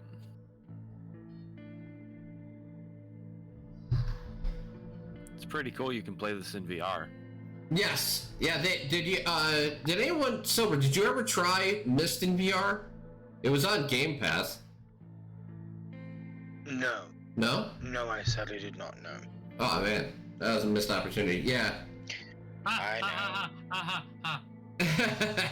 you caught it. VR missed opportunity. Yeah. Good one.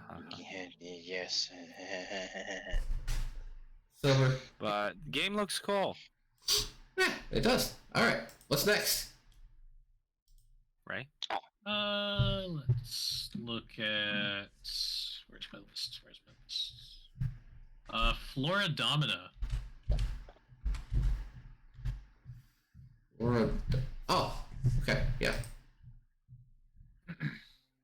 By now this is already out, but it's a 4X strategy game where you're playing like plants. You're supposed to restore land to being in a fertile state. And I saw cards and I was like, ooh, yes. Cards. Strategy. Cool. There's never a problem with cards. Yep. The game has cards, it's good, right? Exactly. That's the way it should be. Alright, Silver, you're up next. Killbug. Is it a bug or a feature? Either way, you're gonna I kill don't it. know. I don't know, but you're gonna kill bugs. So, probably both. Developer Samurai Punk. Okay, I'm on board.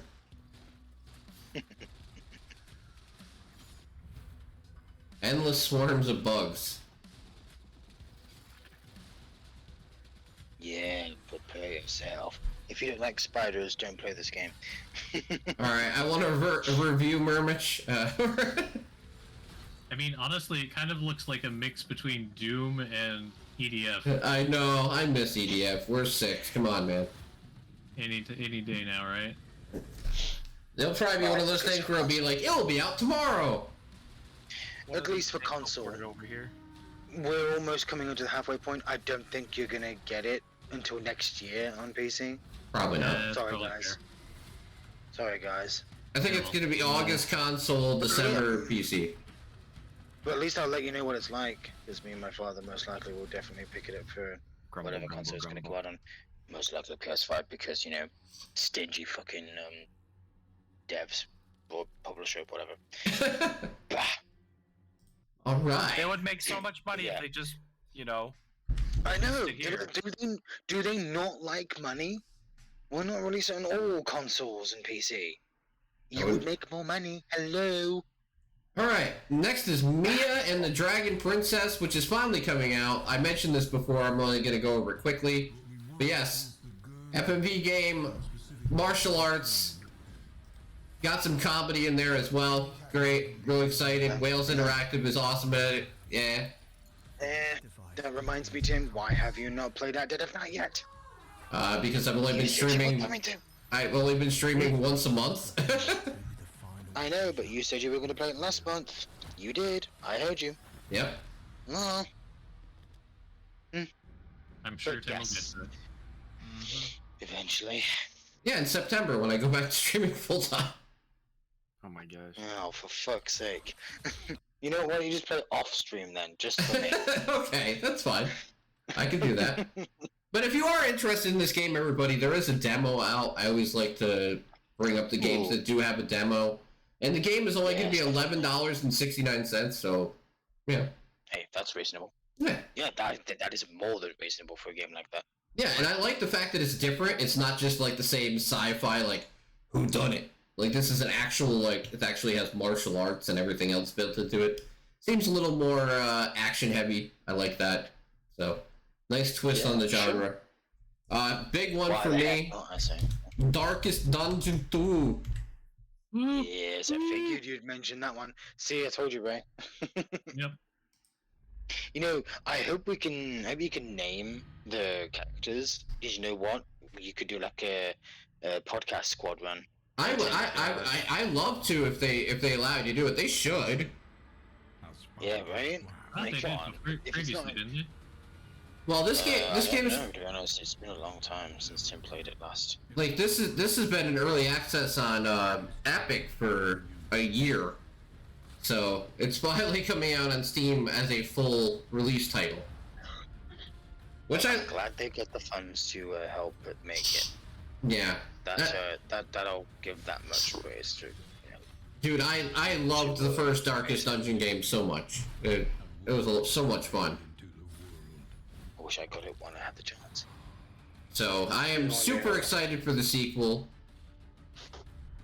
And they say it's similar to Slay the Spire. It's not really, but man, like, it still gives you that one more run feel that is nice. And I like the fact that that your characters can literally suffer consequences of everything in battle. That's the same reason I like Shardpunk. Like, if characters get beat up too much, they take a mental effect along with the physical, which is awesome. Well, if you like a game like that, you should give Vambrace a try. It actually has very similar combat style to the Darkest Dungeon games. Now that you see the resemblance. Nice. I think Vambrace was inspired by Darkest Dungeon. Probably. But yeah, you probably should also give the expansions of the first game a try, since that actually has an expansion. Nice. Before you dive headfirst into Darkest Dungeon 2. Yeah. Look, more content is always welcome. Alright, next. Is that me? Yes. Yep. Yes. Bread and Fred. For a second, I thought it was a joke game. No, It's about penguins. it's about penguins climbing up and traversing terrain. You know what this seriously reminds me of is Lost Vikings. Which was made which was made by the people that ended up being Blizzard Entertainment down the road. Oh, Yep. damn. Man, I think I remember. That's why. Aren't they in Heroes of the Storm? Yeah, they are. Yeah, they're in the Heroes of the Storm. Yep. That was the first game they ever made. I remember a very old game that was similar to this, like a very long time ago, like maybe back in the 90s when I was a wee lad. I remember seeing a game that had a almost similar mechanic where you would just use like an ally or something as like a grappling hook or something, just throw them across the map to get to other locations. Hey, look at it's flinked to the finish. No. Bread. A little bit. Yeah. He's not wrong. It just reminded me of that too, yeah. Bread and Fred. What a Actually, that game looks pretty decent, man. Joke name game. I know. That'd be a great That'd be a great podcaster game where we just record it and put it up somewhere. Just try to play that because it has remote play. Hey. Someone's got to bite the bullet and buy it. Hey, Mermit, you got big wallet. There you go. Oi. Forgot Timmy got a girlfriend. Remember? Oh yeah, I forgot. Never mind. I'm married, but I guess that doesn't matter. Yeah. All right. And All you right. know what it's like. Ouch. All right, next. Not everybody jump at once, Ray. Next would Is it be Gods of Defense. Gods of Defense. Yes. Which fence is that? Just kidding. It's another game that's out yesterday. Awesome. Okay. Oops. Oh, wait. Wait. Is this like a It's another card base game. builder? Is this a base builder as well? Ooh. Oh boy, that looks like something you can sink a lot of time into. It's a- Tree card It's, based What is it's this? a roguelike tower defense on a procedurally generated map. Ooh. I do like tower defense games, actually. Whoa. I know they're the least thing you'd expect me to play, but I do enjoy Gemcraft, so... And resource Yeah. management, of course. Of course. I I, expected no less. I mean, Silver, I'm not gonna bash you for it. I have like 75 hours in Bloons TD6, so. How many of those are your hours? How many of those are your Oh, son's and hours? there's puzzles. My son's got his own copy. Oh, fair. Oh, This so game that's tried to do actually you everything. playing the game. Yeah, because I play it with him. Ah, gotcha. And hey, it's got a demo, so maybe I'll give that a try. Yeah, always check out the demo because you know what? You can't complain that you got a game that you weren't expecting if you play the demo. Mm-hmm. All right, Silver, you're up Precisely. next. No Man's Island. I thought he was gonna say Sky. No. We played it, I did not like it, and I hated it. No more. It was very boring. Oh, this is, yes, I agree. But this is very different. Thank God. From the developer of No Man's Sky, No Man's Island. Please, dear God, no. Well, we're just gonna Infinite suddenly start. islands.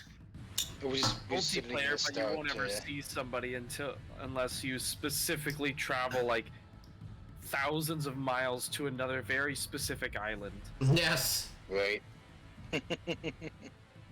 They should just be a parody of No Man's Sky where you just go around. It's a crafting game, and base building game until you want to go to another island, and then it's just raft.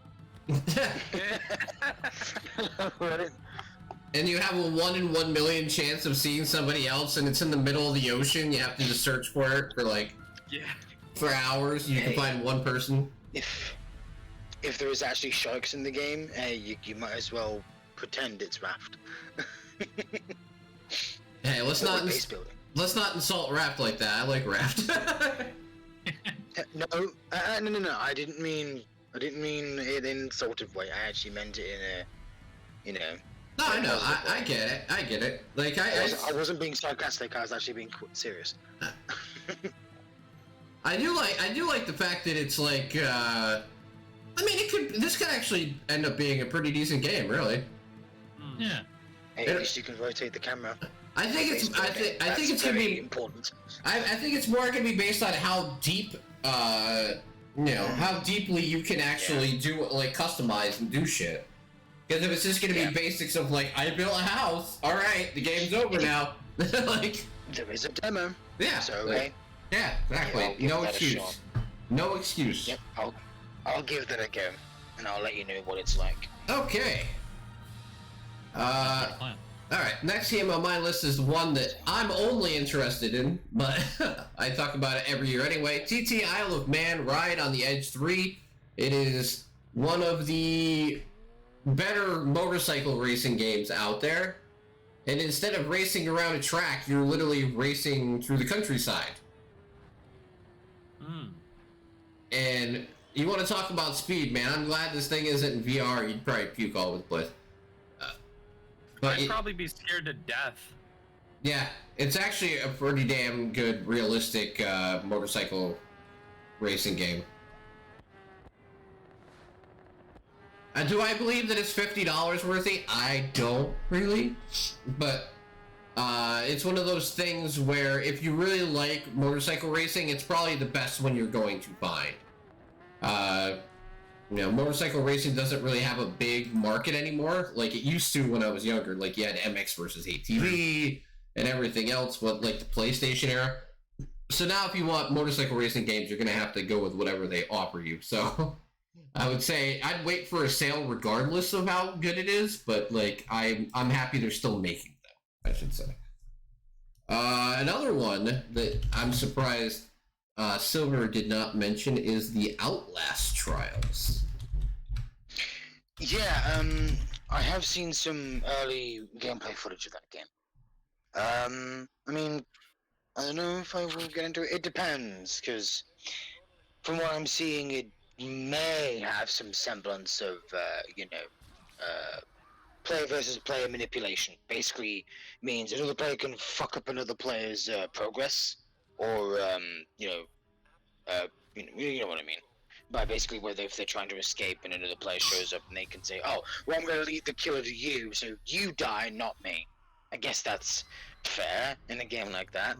Yeah, but man. It can piss some people off. So. It's a survival of the fittest game.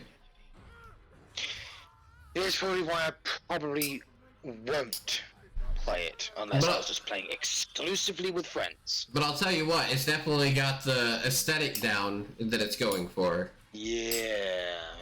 I mean, as good as the first Outlast game may have been, I never played the original Outlast because of the dicks, okay?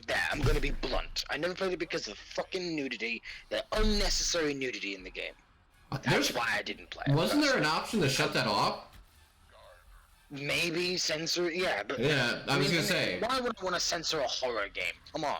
It's a fucking horror game. Listen, don't be like me and play Conan Exiles and be on stream with a dong flapping out for the first 2 hours before you realize you can put it away. Yeah, I mean, that's different. You didn't know where the censor option was. I didn't at all. And I don't have... Oh, wait, no, I think I do actually have the first Outlast. I was gonna say, I swear to God, it was hilarious. I was like, yeah, let's play some Conan Exiles, because it was just like a community game. I loaded up, I'm sitting there on stream, dick just flapping in the breeze, fucking slapping around everywhere. And I find out like an hour later you can make it so you start the game with pants on. And I'm like, oh. Yeah, there is a censor option where you can, cover up the naughty bits. To be fair, Silver was playing as a girl with giant tits with no fucking anything on, so they boobs was banging everywhere. So he was no better, so I don't want to hear it. Well, there you go. We shared the experience, I guess. Yeah. Alright, Mermit, you're up. Alright, this is the one that I think is going to be the best game. Okay, make sure to put it in the Discord afterwards, but yeah, go ahead. Bare Butt Boxing. Ah. It might just because of the name alone. It's a party game. And it's hilarious. Yeah, I've gotten so many invites to play this game. I just wasn't sure if it was going to be any good or not. I have a very good feeling this is going to become pretty popular. You may be right. You may be right. I mean, hell, I enjoyed the hell out of Stick Fight, and it's even less complex than this, so who knows? Yeah. I mean, look there is bare butts, so they're not lying. Yep, no false advertising there. I see crack and everything. Where's the We're all having a wonderful crack. Where's the censor button for Silver? Just remove the crack. Oh my word. All right. Well, I'm not even gonna comment on that. Okay, cool. I'm not giving you any ammunition. All right, Ray, you're up. Next is Race, repetitive indie combat experience. Well then. At a mostly positive at $1.97. All right, I think I can afford this one. It's good. And even if you don't know if it's good, you can afford to find out. Yeah, a whopping $1.97. Oh, it's like is this like Vampire Survivor, or is it actually where you have to do combat yourself? It almost looks like a Vampire Survivors type game. When I saw it, it looked like there was a lot of good things going for it. But yeah, it is. I can play HoloLive now. Yay! Oh, sure. HoloCure, yeah. Yeah, HoloCure. Sorry. Potentially, although that's not on Steam. It's made by It's by Freedom Games too. Shit, No, they can't put it on Steam for legal reasons. That makes sense, actually. That's a shame. But yeah, so Vampire Survivors is probably a good comparison. They're calling those bullet heavens now. Yeah, I've It says roguelike. I'm gonna hold off only because it says that the frame rate is like below 30. Yeah. Okay. Yeah. I'll hold off for now. Like that, you need to have decent frame rate. Hey, listen. If they can fix that, I would totally try because I love Vampire Survivors, and I got both the DLCs now. Great. Yeah, it's a real fun game, right? It's so much can happen on screen though if you have the right weapons. Oh my god! And I have to say, access though, so I have to say the developers are awesome for Vampire Survivors because they're like, oh, you want the other one? Okay, here. And they just woke up in the morning and had the DLC in my fucking email. I'm like, oh, okay. Nice. Yeah, I bought the game on Xbox after playing it on Game Pass. I was like, you know what? It's cheap as fuck. I'm buying this shit. It's so much fun. All right. I can't believe I put up 50 hours into it. It's easy to do. That's actually a really fun game. I'm not gonna lie. So what's your next one, Silver? Alright, this one has a strange name. Let's see. Clausum. Clausum. I mean, it's in the chat thing, so. Yeah. Clausum. Sorry, Clausum. There you go. Yeah. Autumn. Yeah. It's a psychological horror game. Of course, I haven't technically pointed one of them out for a while. So here's my return to form, I guess. Oh, and don't worry, I do have. Let's see, I think I might have another retro shooter in there. Maybe. It stinks though. That I guarantee you this game doesn't have deck support, probably. Because of the fact that it doesn't have controller support, it pretty much makes it so it doesn't work on the deck, right? I can make it work. Oh, because okay. with the control scheme, you can set it for mouse and keyboard. Oh, that's cool. I can make Okay. it work. Yeah. I can use the right stick as pretending as if I'm using a mouse. I'm It's thinking. very versatile in its control schemes. I can even play a strategy game on a Nice. Steam Deck, even though you probably shouldn't. But hey, if I can make it work, I can make it work. He's like, if I can, I will.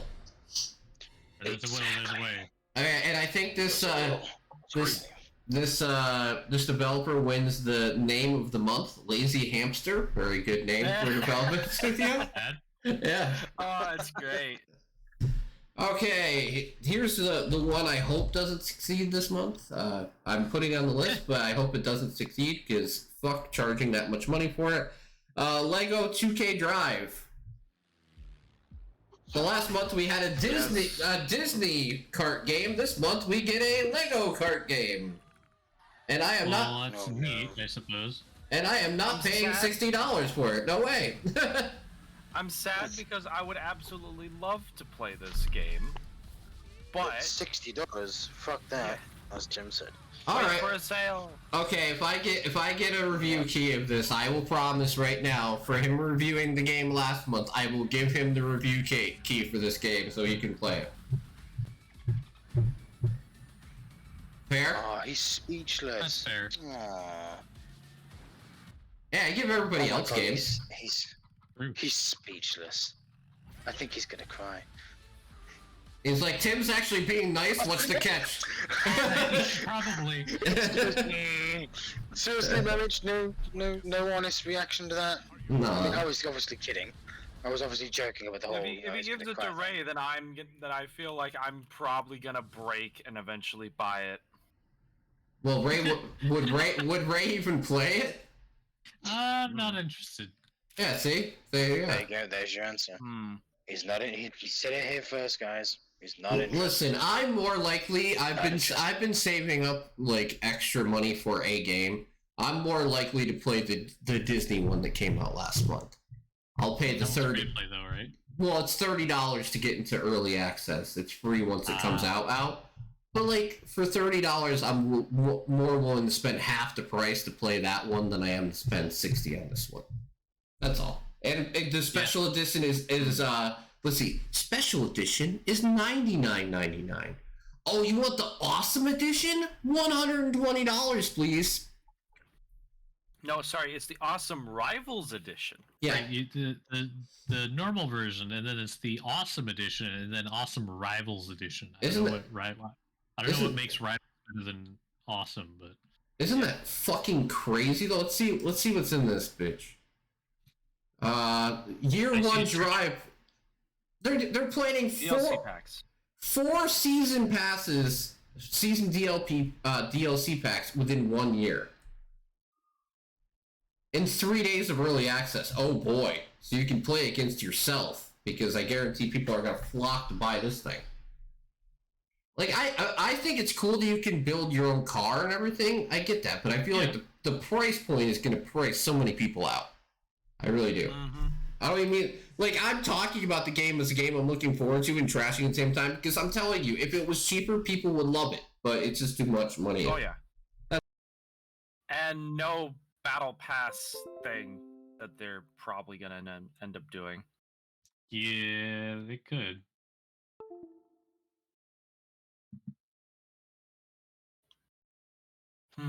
Oh, okay, now people can hear me again. Good. I was gonna say, I saw a USB device thing pop up on you. Yeah, I there is like, uh-oh.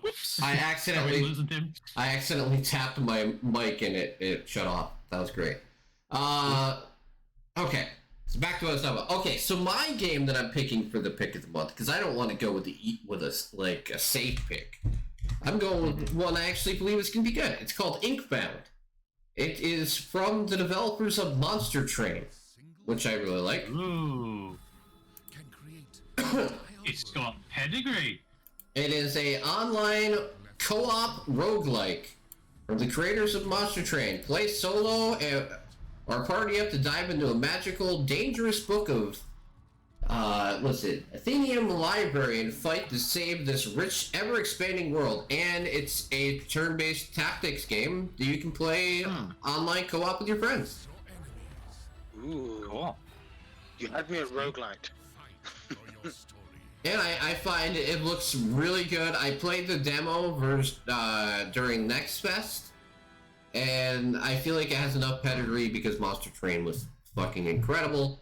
Then I'm gonna give it a shot regardless of the genre anyway. And it seems to be a very deep game where you can get a lot of upgrades, and I love the fact you can do it co-op. And it just seems like a fun experience, and it's like, I love the color palette and the art style too. Especially helps, but yeah, like it definitely looks like something I'm going to enjoy. So I'll definitely be checking that out, and that's my pick for the month. It's a sleeper pick. I might not win, but oh well. I'd rather do that than go with the safe pick. Right. All right, you're up, Mermich. All right. Panorama is coming out on the 9th. Really? Yes, it is. I feel like we've talked about this. This sounds familiar. Yeah. But not the prologue, the actual game coming out on the 9th, There you go. which I am actually quite excited for. I wonder how much it's gonna be. That's a good question. True. I have no clue, honestly. I just got given a I key. can imagine them charging like $20 for this.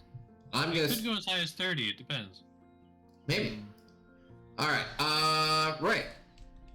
What's your next one? I think this is gonna be my pick. City of Beats. That has a very good chance of being very successful. That came out yesterday, right? Yep. Yep. It's already at positive, so he's already got a good start. I didn't even look at that, but yeah, hey. Well, I have to look at it, so it doesn't... Fair. I know you guys both had your eye on this too. Yeah. I love games like this, and especially since the music sounds really good. I'll tell you what. Always help. The game soundtrack I've been jamming this month, because I've started doing that now, Cassette Beast. Oh, soundtrack's amazing. Check it out if you're looking for some music.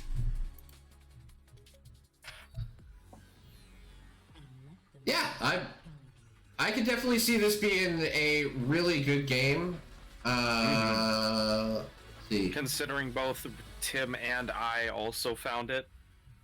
Yeah, it is a rhythm roguelike game. So Yes.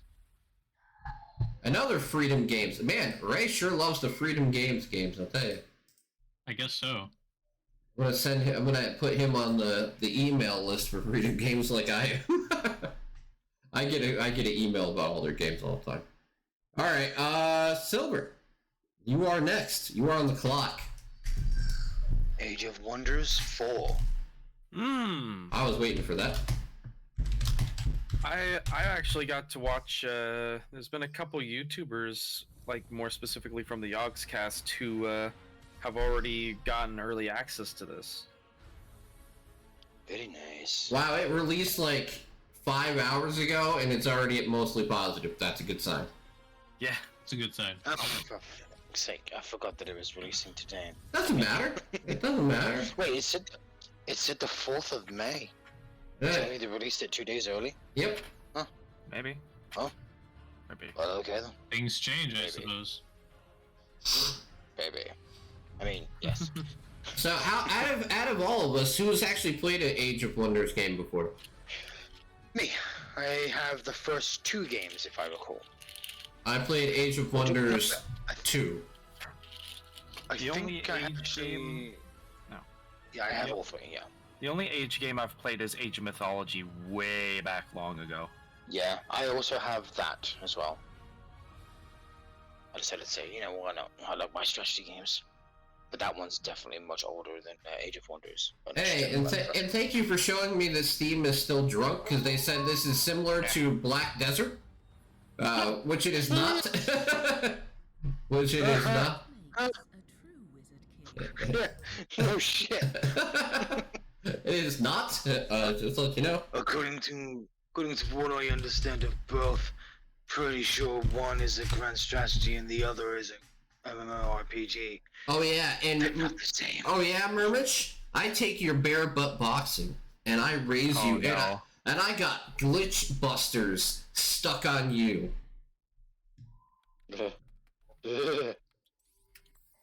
Check out this monstrosity. It is a co-op looter shooter. And What you is this? and you can literally hop on top of your friends. Well then. And it looks so much fun. I'm not even kidding. Oh my gosh. Chaotic shooter like that. Like, check that shit out. I was super pumped when I found this. That looks so chaotic. Also, my package just... And look you can literally jump on top of each other and make it so you can like make mechs and everything else and actually, you know, create giant monsters with your characters. Oh, looks weird. crazy. Wow. Okay, that's ridiculous, but also pretty damn wild. Yeah, see, look at that. I'm all for that. See? Okay, so how many people do we need to make a mech? 4. Okay, what about No, we're just gonna Sky become the mech? freaking Power Rangers. Yeah. Voltron. we become our Voltron, own sorry. fucking... We become our own Megazords. Okay, I'm gonna give credit where credit is due. This pick, Ava, I'm gonna make sure to give you props. I got this game from you. After Us. After Us. Oh, I feel like I saw this somewhere. Where did we see this? Was this at the Game Awards? Did they show this at the Game Awards at some point? Yes, they did. Yes, they did. That's why this looks remember familiar. It's a post-human world to give life on Earth a second chance. And it's basically an emotionally driven action platformer where you try and like bring life back to the world. Beautiful art style, looks really, really interesting. Super niche, and I love it because, you know, I need to have my crazy, wild stuff to play. Of course.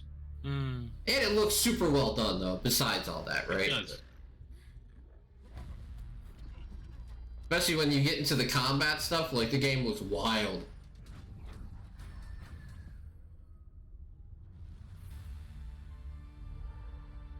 You can bring a doggo back to life.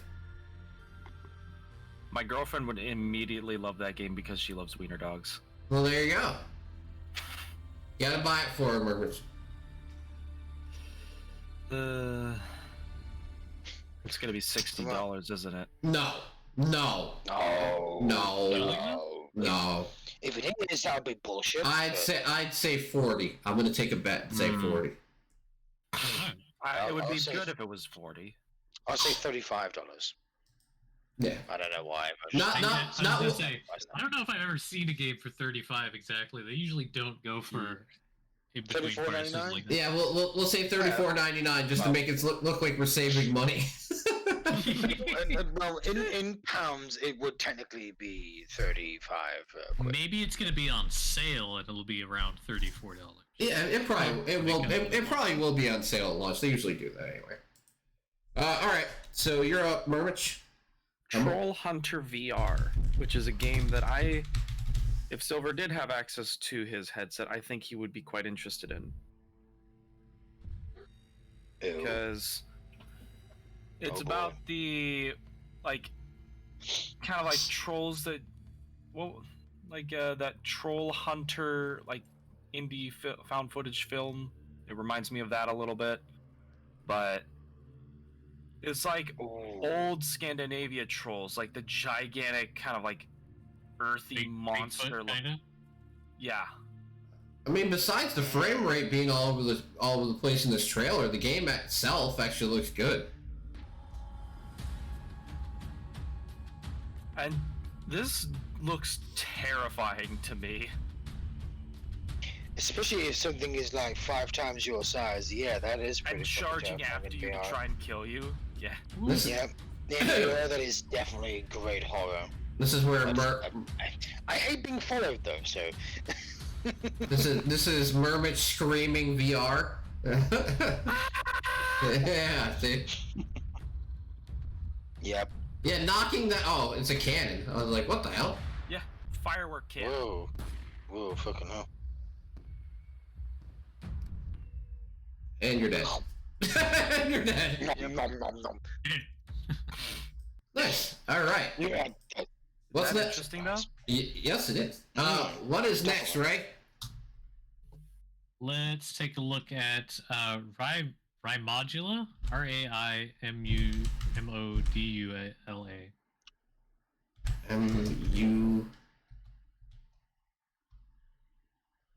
Sorry, Modula. Huh. I don't know how I got that wrong. R-A-I... M-O. Oh, okay. Oh, there we go. I got it. Sorry. I put N instead of M. Sorry.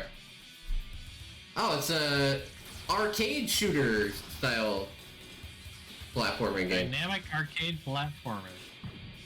Customizable characters, randomized progression. Ooh. Which sounded very interesting. Indeed. Oh, that does look interesting. And it has co-op! Hell yeah! Yep. Always a blessing.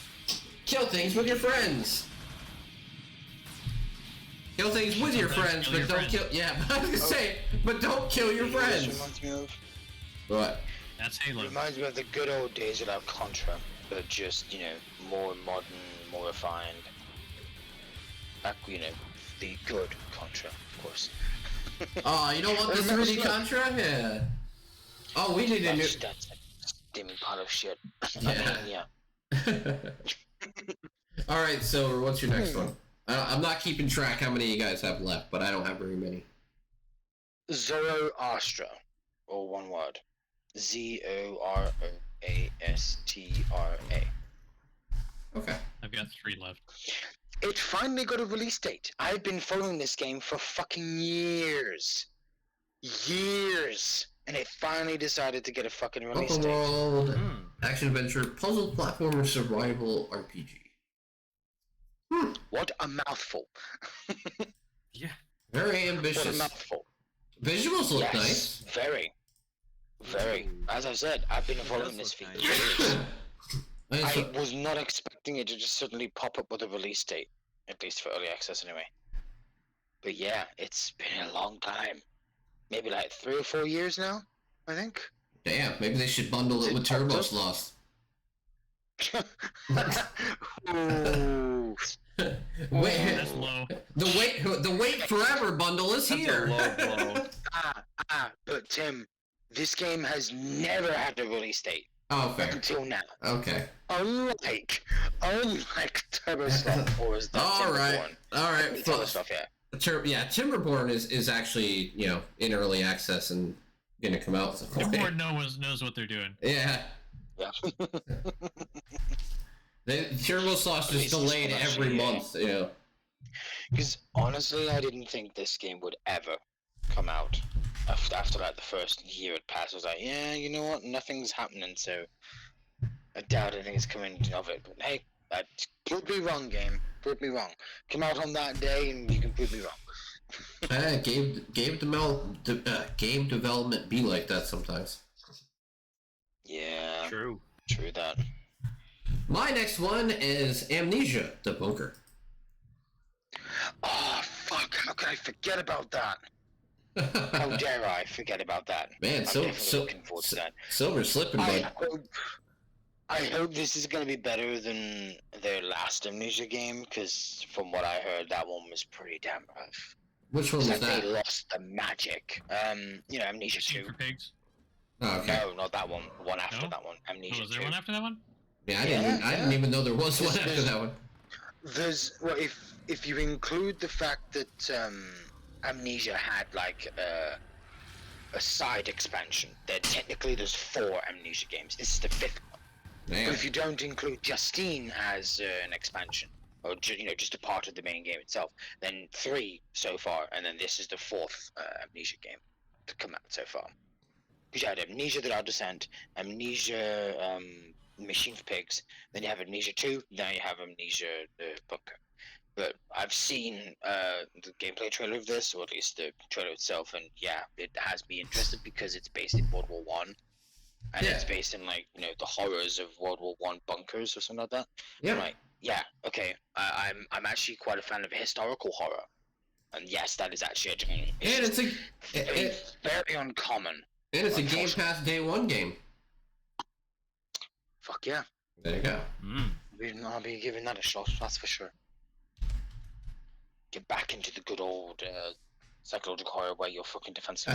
My next one is Miasma Chronicles. Didn't I add that on my list somewhere?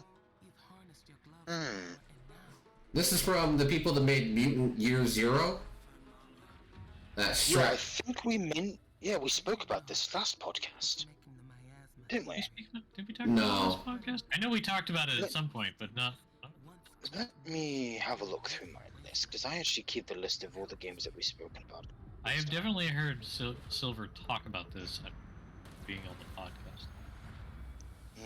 But it's finally coming out on the 23rd.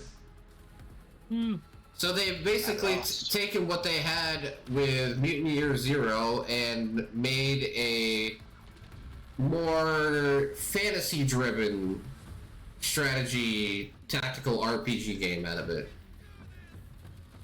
And I'm really excited for it because I like Mutant Year Zero.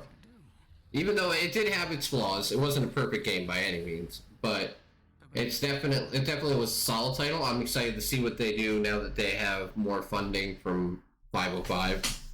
So maybe it'll be great. I can hope. And the worst that happens is that it's not, and I didn't buy it. That's the way I look at it. Maybe it'll be great. You can hope. Maybe it'll be bad. You can cope. Yep, exactly. All right. Next. That's Murmich. Me? Yeah. All right. I Am Future, Cozy Apocalypse Survival. Yes, I was very intrigued by this title as well.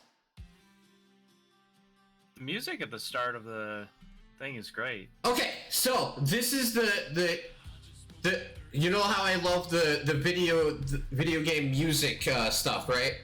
This is my new one right here.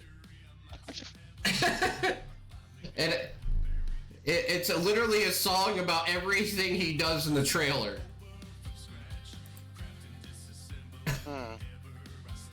It's no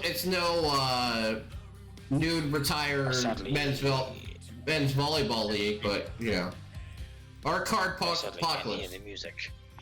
Aw, well, for people out there, you'll understand. Like, I love really weird music when it comes to game trailers. This game definitely has that. It's basically, it's singing the whole everything you do in the trailer, and it's hilarious. Yep. But yeah, It is great. I am very interested to see how good this game is going to be because it looks quite polished, and it's from Tiny Build, so. Good sign. Yeah, I don't have any doubt that it will be a sufficient game. I just don't know how deep or how good it's going to be. So I've definitely got my eye on it, though. That's for damn sure. I can't get over that song though. Okay. Yeah. He's like, I keep on getting bored, so I keep upgrading everything. What the fuck? Alright, so what's up, Ray? What's next? I feel so called out. Let's look at Tin Hearts. We've made it past the games that have already come out. Now we're into actual games that aren't. Tin Hearts. There you go. Ooh. My name is Reese, and I'm a designer on Tin Hearts, a narrative puzzle adventure developed by Rogue Sun. In Tin Hearts, you will solve increasingly elaborate puzzles to unravel the emotional story of genius inventor Albert Butterworth. Set in a magical filled universe, players will guide a troop of tin soldiers throughout the rooms of his beautiful Victorian house. As you unlock unique powers to control the objects of this world, you will create new and inventive ways to help your soldiers reach their destination. You'll use How interesting. They're advertising that some of the members in this were part of the team that made Fable. Tin Hearts is a puzzle and narrative game in equal measure. As you build increasingly... This is Ray. This is a game you need to play. It is like maybe it's not the perfect puzzle game. maybe it's them leading you. Kind of what I thought. It was like, puzzle enough, and But this is looked fun. a journey of self-discovery. it even looks like it has some decent story elements to it as well. Yeah, that's what I mean. Like it's deeper than just a simple puzzle game. With Tin Hearts, we want Yes, indeed. relatable tale about the Alright, second time this month Steam is drunk. Resident Evil Biohazard is like Tin Hearts. thought-provoking parallel behind the veneer of a fantastic Ooh, that, Victorian world. no, Magic, Just no. That's gonna be a big no for me. Power Wash Simulator also. I mean, very close, very close. Well, that one makes much more sense. Yeah, definitely Power Wash. 'Cause all three of those games have a lot of similarities, I'm sure. Yeah, Guys, yeah, can you see the zombies? There's so many of them, man. Holy yeah, crap. probably. Alright, so what's up, Silver? What's next? Alright. A visual novel, Angel Wings, Aimless Night. Yes. I'm still looking up for visual novels. So it's This one you a, don't have to buy though. it's a sequel series to Yep. the original. Okay. I played a little bit of the original. I haven't gotten all the way through it. But hey, I noticed this and I was like, oh wait, Angel Wings, that sounds familiar to me. And of course it is. Because it's the sequel, or spin-off. Silver likes things that scare me. They should. It's got dark comedy in it. No, not dark comedy. Hey, what? Comedy is comedy, man, so long as it's not, too dark. Yeah, There's dark comedy then. Death Note comedy. No. Death Note comedy. Yeah, I don't think this is on that level of comedy, but yeah. I don't know yet, we'll see. Alright. We will see.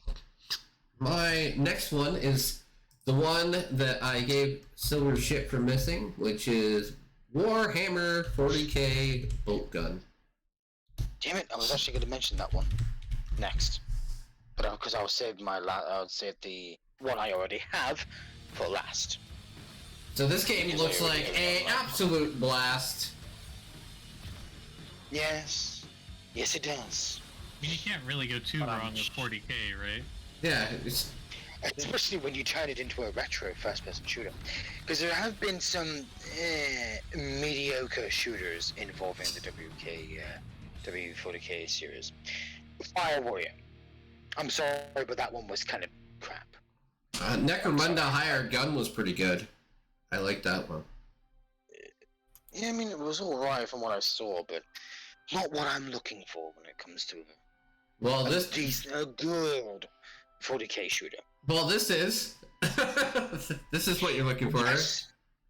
You play as a Yes. space marine fucking blasting people up. Although I will be honest, it's because it has that retro look. That's one of the reasons why. I think it's an interesting idea, especially. It Oh, I reminds started me of blasting. Proteus. Yes. It basically. reminds me of Proteus. That's what it reminds me of. Alright, so next one I have is Above Snakes. So this is a interesting title that I played the prologue of. It is a create your own world and survive in this Wild West inspired survival RPG. Craft, farm, hunt, and build your base and fight in order to stay alive. But you build the map piece by piece as you go along. So like you start doing stuff and it will unlock the ability to like add pieces to your map. Interesting. That sounds so much like that puzzle game I played, Carto, Yeah. but it's survival. That's neat. Yeah. I like that. Yeah, so remember the other day when I mentioned Above Snakes and I think Mermaid said like, I don't even want to know what that's about. That's what this is about. It's I guess that's the western part is the snakes yeah. reference. That makes more But, sense. no, the prologue was great though. Like I played through the whole prologue and it was awesome. And yeah, the developer was super awesome. Like we talked by email and he was like, I'm having a problem getting traction with my game and like, do you want to try it out? And I'm like, all right. And I'm happy to say that the game was good and it looks like this is going to be a lot of fun. So It does look good. It's very good, actually. May 25th. And I think it's only, I think he mentioned it was going to be $21.99. That's pretty good. Yeah. All right. Merch. All right. Greed Venturi.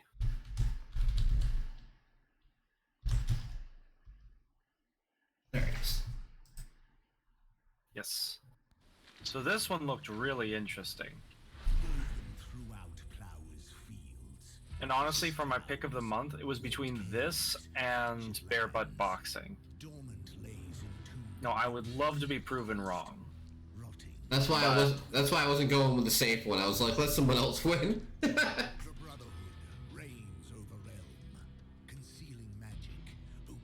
Safe picks are boring. But yeah, Yeah, they can be. this looks really interesting. This is almost like Backpack Hero. But darker. Yes. And also the RPG or whatever that kind of style of the turn-based combat. I love how like every time you die, it's a unique animation. That's pretty funny. Yeah. Many ways to die.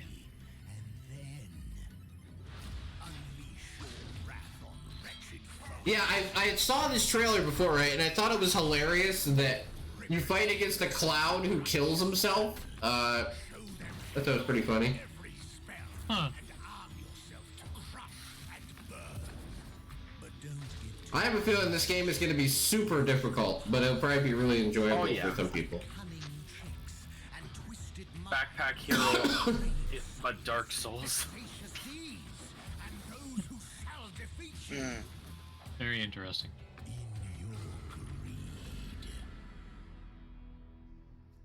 Very interesting, even though it got delayed by a month. And no, I'm not talking about out of May, don't worry. I'm just talking about the trailer said April 20th. Okay, so what you got, Ray? Let's look at Transneuronica.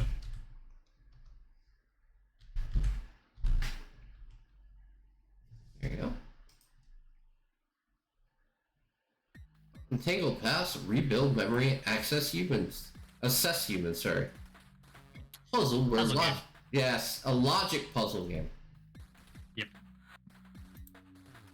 We needed one, guys. He did not disappoint. We needed our one simplistic, minimalistic puzzle game, and we got it. He did not disappoint this month. Always. And I mean that in a good way, because he is very good at finding good ones of these, not just, you know, not checking a box, so to speak. They're usually not too hard to get right, so yeah, it usually feels too bad. But hey, I like it's evidently cube. Evidently cube. Evidently. All right, what do you got for us, Silver? Shadowed Heaven. See, he stole one of mine. Yeah, you steal one of mine, I steal one of yours. It's in my library. Beat that. So? No, because for playing the demo, they gave me a full copy of the game. And we Nice. are the ones who kill. Nice. But I mean, I mostly like the look of it. So- Especially Except the for the whole looks. fantasy, Silver fantasy, knows right away why I like this game.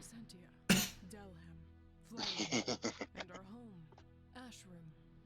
There's punishment Of for course. ancestral sin. There's that too. Soiled hands I mean, a choose-your-own-adventure card battler game?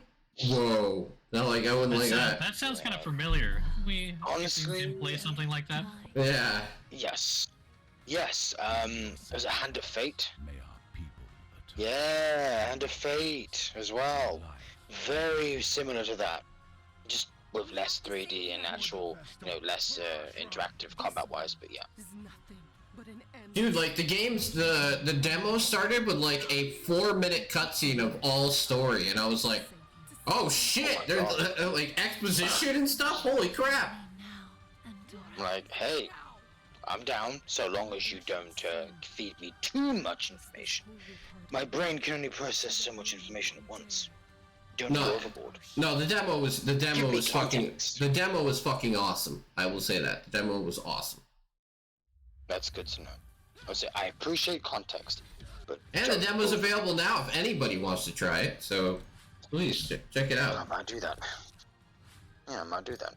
Yeah, so it's got a branching story. That's what I mean by choose your own adventure, because literally you can pick wherever you want. Like, you get put on this map, and it's all tile based, and you can go around the map however you please. You can avoid bosses. You can, you know, go for harder methods. Like the screenshot I have on the screen now is how you move around the map area. So it basically generates a map, and you move around it as you please. And if you want to avoid the boss altogether and just get in the main quest and get out, you can. But like all the good stuff that you're going to get is if you take on the harder enemies or the harder scenarios to get, you know, treasure, loot, you know, better cards or whatever. But you're not forced to do it. So you can literally do a few missions, build up your characters, and then try and take on the harder difficulty things instead of immediately having to like bash your way through enemies that are going to just murder you instantaneously. It is a roguelite. You will die, but it's not forcing you to immediately just go into something that is over your head if you don't feel like it. That's Yeah, good. it really does remind me of Hand of Fate. I can see the resemblance. Or at least I can see the inspiration, sorry, no resemblance. Yeah, that's fine. All right. Yeah, this is my like. I hope it's good, but I'm not too confident thing. Lord of the Rings Gollum. Yes. Like, I really hope it's good, but I am not really too confident in it. I mean, I will say the trailers have improved over time. Like, the first one they showed was pretty damn rough looking. But it has improved over time, from what I've seen. But I have to say, like, But it's very stealth or heavy, so... There's two things I don't understand about this game. If you're gonna make a Lord of the Rings game, why make one about the least interesting character I find? And two, why charge paid DLC for voiceover? Oh, that's weird. Sorry, did that say standard? No. Sindarian? Yeah, What the hell? See? Is that language? Because I'm not very familiar with. Yes, it's a language pack. Yeah, I was gonna say. Oh, I see. Yeah. Why? What the fuck? No. That should be a part of the game from the beginning. What the absolute fuck? So that should come as you know what? That should come as either bonus content for finishing the game, or bonus content for progression. Yeah, you know not fucking paid DLC. That's bullshit. You know what their excuse was? What's that? Is that they had to teach somebody how to speak it. I'm gonna call BS on that because all they had to do was have somebody translate it. Or you could have just find a Lord of the Rings nut, someone who really loves the fucking lore, and they would have done it for fucking free. It's like, I get to voice a character in the fucking game? Fuck yeah! We'll do it for free! There are people out there, hello! Oh, yeah. Yeah, I know. Lord of the Rings is a fucking massive franchise. There are millions of fans. I don't Why couldn't you just find one person to do that? I have a feeling, I don't know what it costs, Silver, but I have a feeling it is very low. I mean, I don't find an excuse to charge for it, but seeing as how it's in a pack that is bundled in for a $10, like, deluxe edition, with, like, 6 other DLC products, I don't think that it costs that much money. I mean, should they be charging for it at all? No. No. But am I going to, like, if it's $2, am I going to bitch? I'll just not buy it.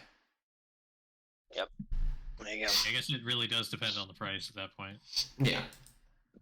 Alright, so next game is, I'm stealing a Mermit style game. We're going Everdream Valley.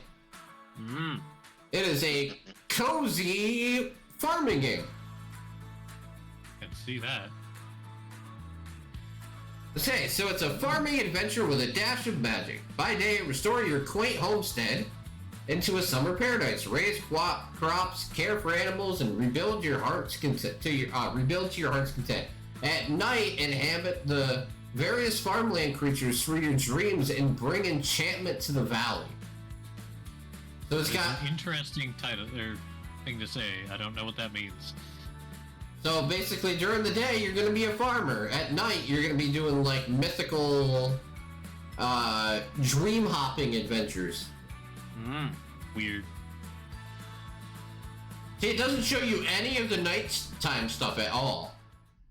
Which is also interesting. Multiple reasons, obviously.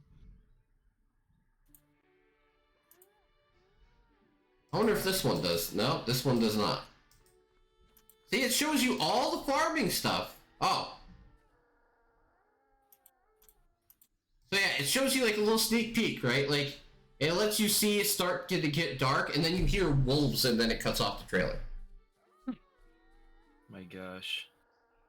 So I'm intrigued just by hearing that to be like, what the fuck happens at night?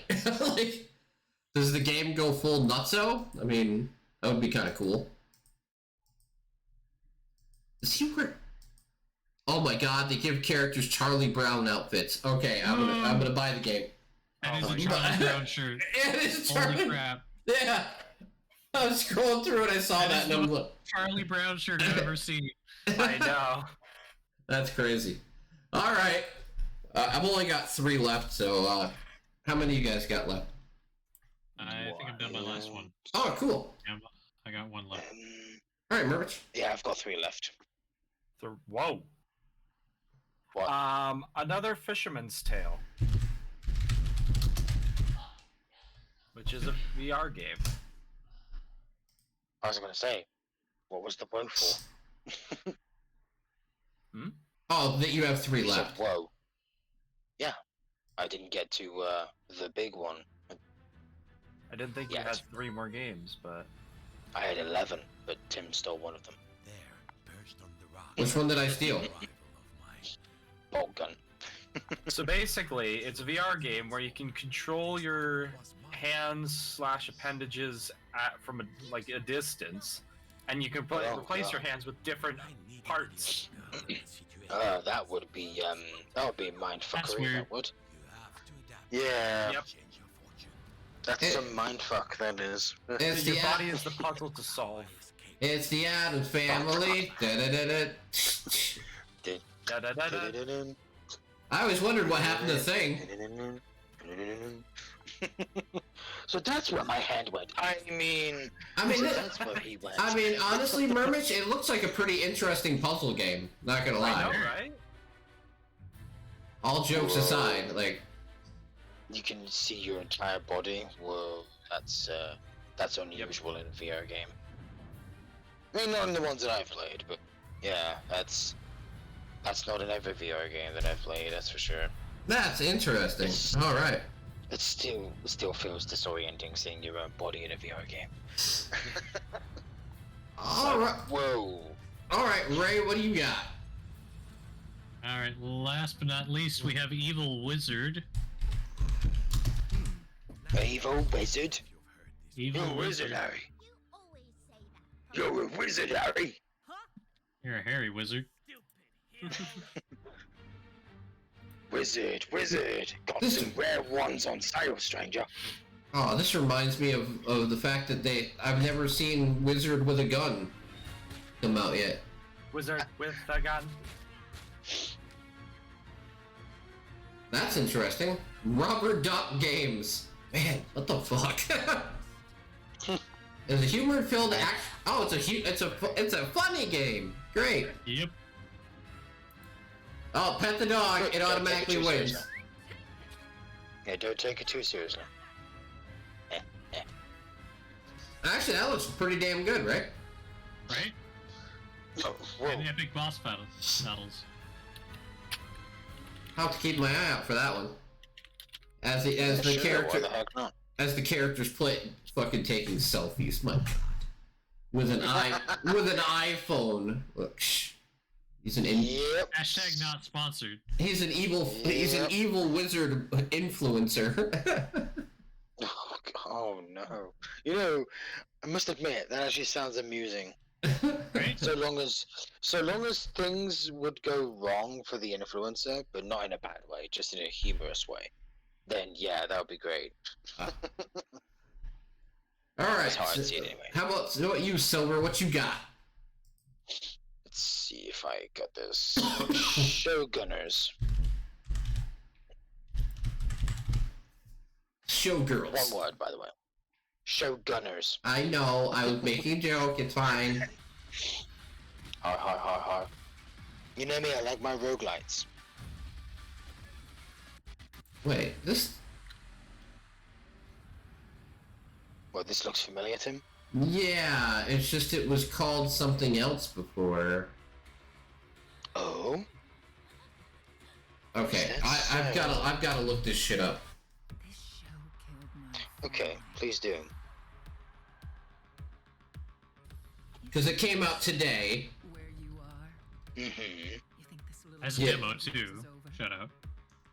I played a demo of this game a long time ago under a different name. Oh. Interesting. Wonder why they changed their name then.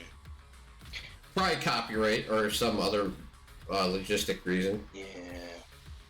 Yeah, both curious and suspicious, but hey, I'll give them the benefit of the doubt, I suppose. Can't be pointing fingers until you have some context. Evidence.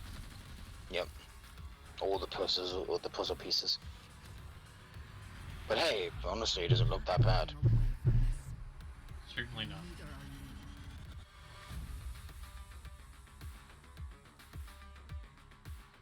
you. Wow, I've got a good eye. Yeah, it's entirely what I thought it was. Okay, my brain is working good today. All right. So this game is obviously now called Showgunners. It was called Homicidal All-Stars. Oh, Jesus, so that's why they changed the name. I can see why they changed the name. Yeah. Yeah, okay. That seems Thank fair. God it wasn't anything. I'm gonna show you know. odds, like everybody who watches this can see.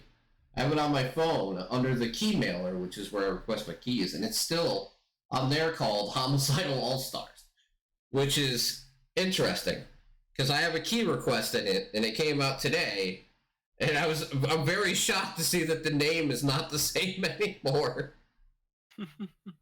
That Whoops. is, I wonder when the hell they changed it.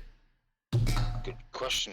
I That- don't hey, know. hey. I didn't know this game existed till Hey, now. don't worry. This is not the only game that I found that the name changed either. So we're gonna get back to that. Next one I have is Polybridge 3. Woo! Oh, I know about the other two. I think I've seen Jack play them. Yeah, I've seen Jack play. I like the Polybridge games. I think they're They're fun. funny. They're definitely hilarious with the physics.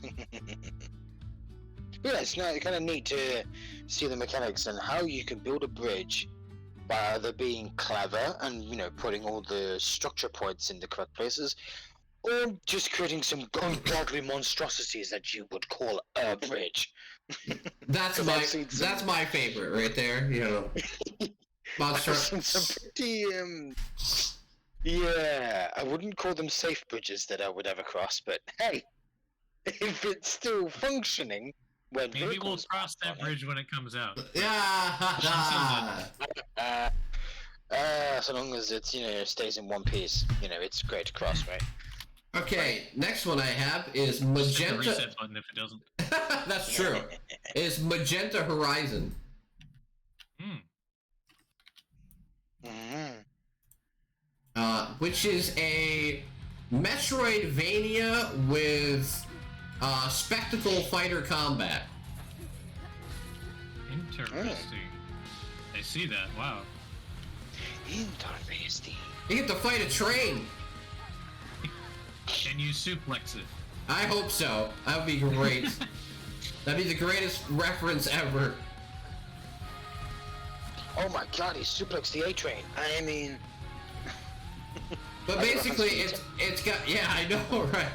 It's got like almost Devil May Cry like style stuff with the combo meter and like the rankings. it does. But it's an insane Metroidvania game. I mean, maybe I'll play that. I love Devil May Cry. Some of the movement kind of gives me like Hollow Knight vibes Yeah. to some degree. Like that kind of Yeah. really high level precision. Yeah, I can see Able to do a lot in the air if you know what you're doing. And I love the publisher's name, sorry, is Two Left Thumbs. That's a unique Well, one for that- sure. That must be awkward to play. But no, it looks like such a fast and fluid and fun combat game, so. Definitely. Alright, so Silver, I'm gonna finish off with your last one and then you can do your last two. Because I might as well just finish the last one I got. Speaking of changing names, this game used to be called, what is it? It was like Motor Storm? Yeah, Motor Storm, or Motor Storm, like, Arena or something. So now after the demo and the beta test, they've changed it to Jet Rivals, which is a racing game, but, like, you know how in, what was it called? Not Fallout. Flat Out. Yeah. Flat Out. Yeah, Flat Out. Like, where you could send your character flying out of the vehicle and send him off. That's actually, like, one of the things you have to do in this game. Is Basically windshield cannon. Yeah, like, you'll drive up to a point, crash your vehicle, and send your guy going flying through the air and have to, like, wingsuit through, like, to get a couple of power-ups, and then land back in another vehicle to do the race. That sounds nuts. It's wild, man. It's actually really good too. It looks wild. I like it. Yeah, it is. That it is fucking nuts. It's so much fun. Oh yeah, I can tell it is just by watching that trailer. And even though the release date says coming soon, it's coming out of into early access on May 5th. So I already have confirmation on that. So I don't feel bad about putting it here. But no, it's wild. Like I said, you jump out of the vehicle and you literally have to, like, wingsuit or use a jetpack to fly through all these things and then go back onto the track afterwards. And I hope you don't miss. Because if you do, splat. And you can have up to 18 players in a match. You can bring all of your friends in and go up to 18 players. Ooh, That's not bad. Shit. That's a lot of people for a track. Yeah. So it's wild. Isn't like the limit is usually like, what, 12? Yeah. 16 if you're lucky? But 18? Yeah. See, it used to be Stunt Fest. That's what it was called. So they Stunt Fest. Yeah, so they did the Stunt Fest and now it's Jacked. Which name do you think was better? Stunt I Fest. don't know. Yeah, Stunfest to me sounds like it hits more home with. I have a feeling it was a copyright thing. I have a feeling it was. Yeah, because there is a game called Stuntman. Yeah, see, so they want the game to stick out, and at least Jacked would be something that. Yeah. I don't think anything else is named. So, all right, Silver, hit us up with the last two. All right. The first one, Never Home Hall of Apathy. Never Home is one word. All right. It is a solve puzzles and escape an abstract world in a hand-drawn atmosphere horror game. You know me. I like my horror games. And hey, hand-drawn graphics, don't see that very often nowadays, especially for horror games. Because that takes a lot of effort to do. Sure enough. So I thought, hey, why not? Hey, Ray, did you ever mention which game was your game for the pick of the month, or did you not pick one? It's already in the. Okay. No, I just don't. I didn't remember saying. City of Beats. Oh, yeah, you're probably gonna win that. Probably gonna win that. Maybe, you never know. My last one is my pick. Okay, what is your last one, sir? System Shock Remake, of course. Ah, you fail. No. A game that has been awaited for over a decade. Well, as far as I've been aware. And from what I played of the demo, both demos, I should say, yeah. Hopefully it shapes up to be exactly what it is planning to be. Well, it's been in development forever today. Yep. It is a complete remake of the 1994 original System Shock. I played the original. This is almost a 30-year-old remake. Oh god. Don't fuck it up, Night Dive. You got a lot riding on this. A lot. I mean, graphic-wise, it looks like they've done quite a good job. Oh yeah. Oh yeah. It's definitely improved since I last played the demo. And I will say that they do actually have like the original hacking minigame from the original, but it's a lot more refined and obviously in full 3D, which is it confuses me because it has 360 movement, like a game called Forsaken does. It's a little bit confusing, but hopefully I'll get over that and get used to it. But yeah, hopefully they do it to do the game justice. I feel like they own the rights to System Shock. Yeah, and hopefully with this, if it succeeds, there should be a System Shock 3. I mean, come on, we want to see. Oh, actually, that's already in development. Never mind. System Shock 3 already exists. Never mind. Well, how about But how about a System Shock? remake, I was gonna say, how about System Shock 2 remake? They could do that.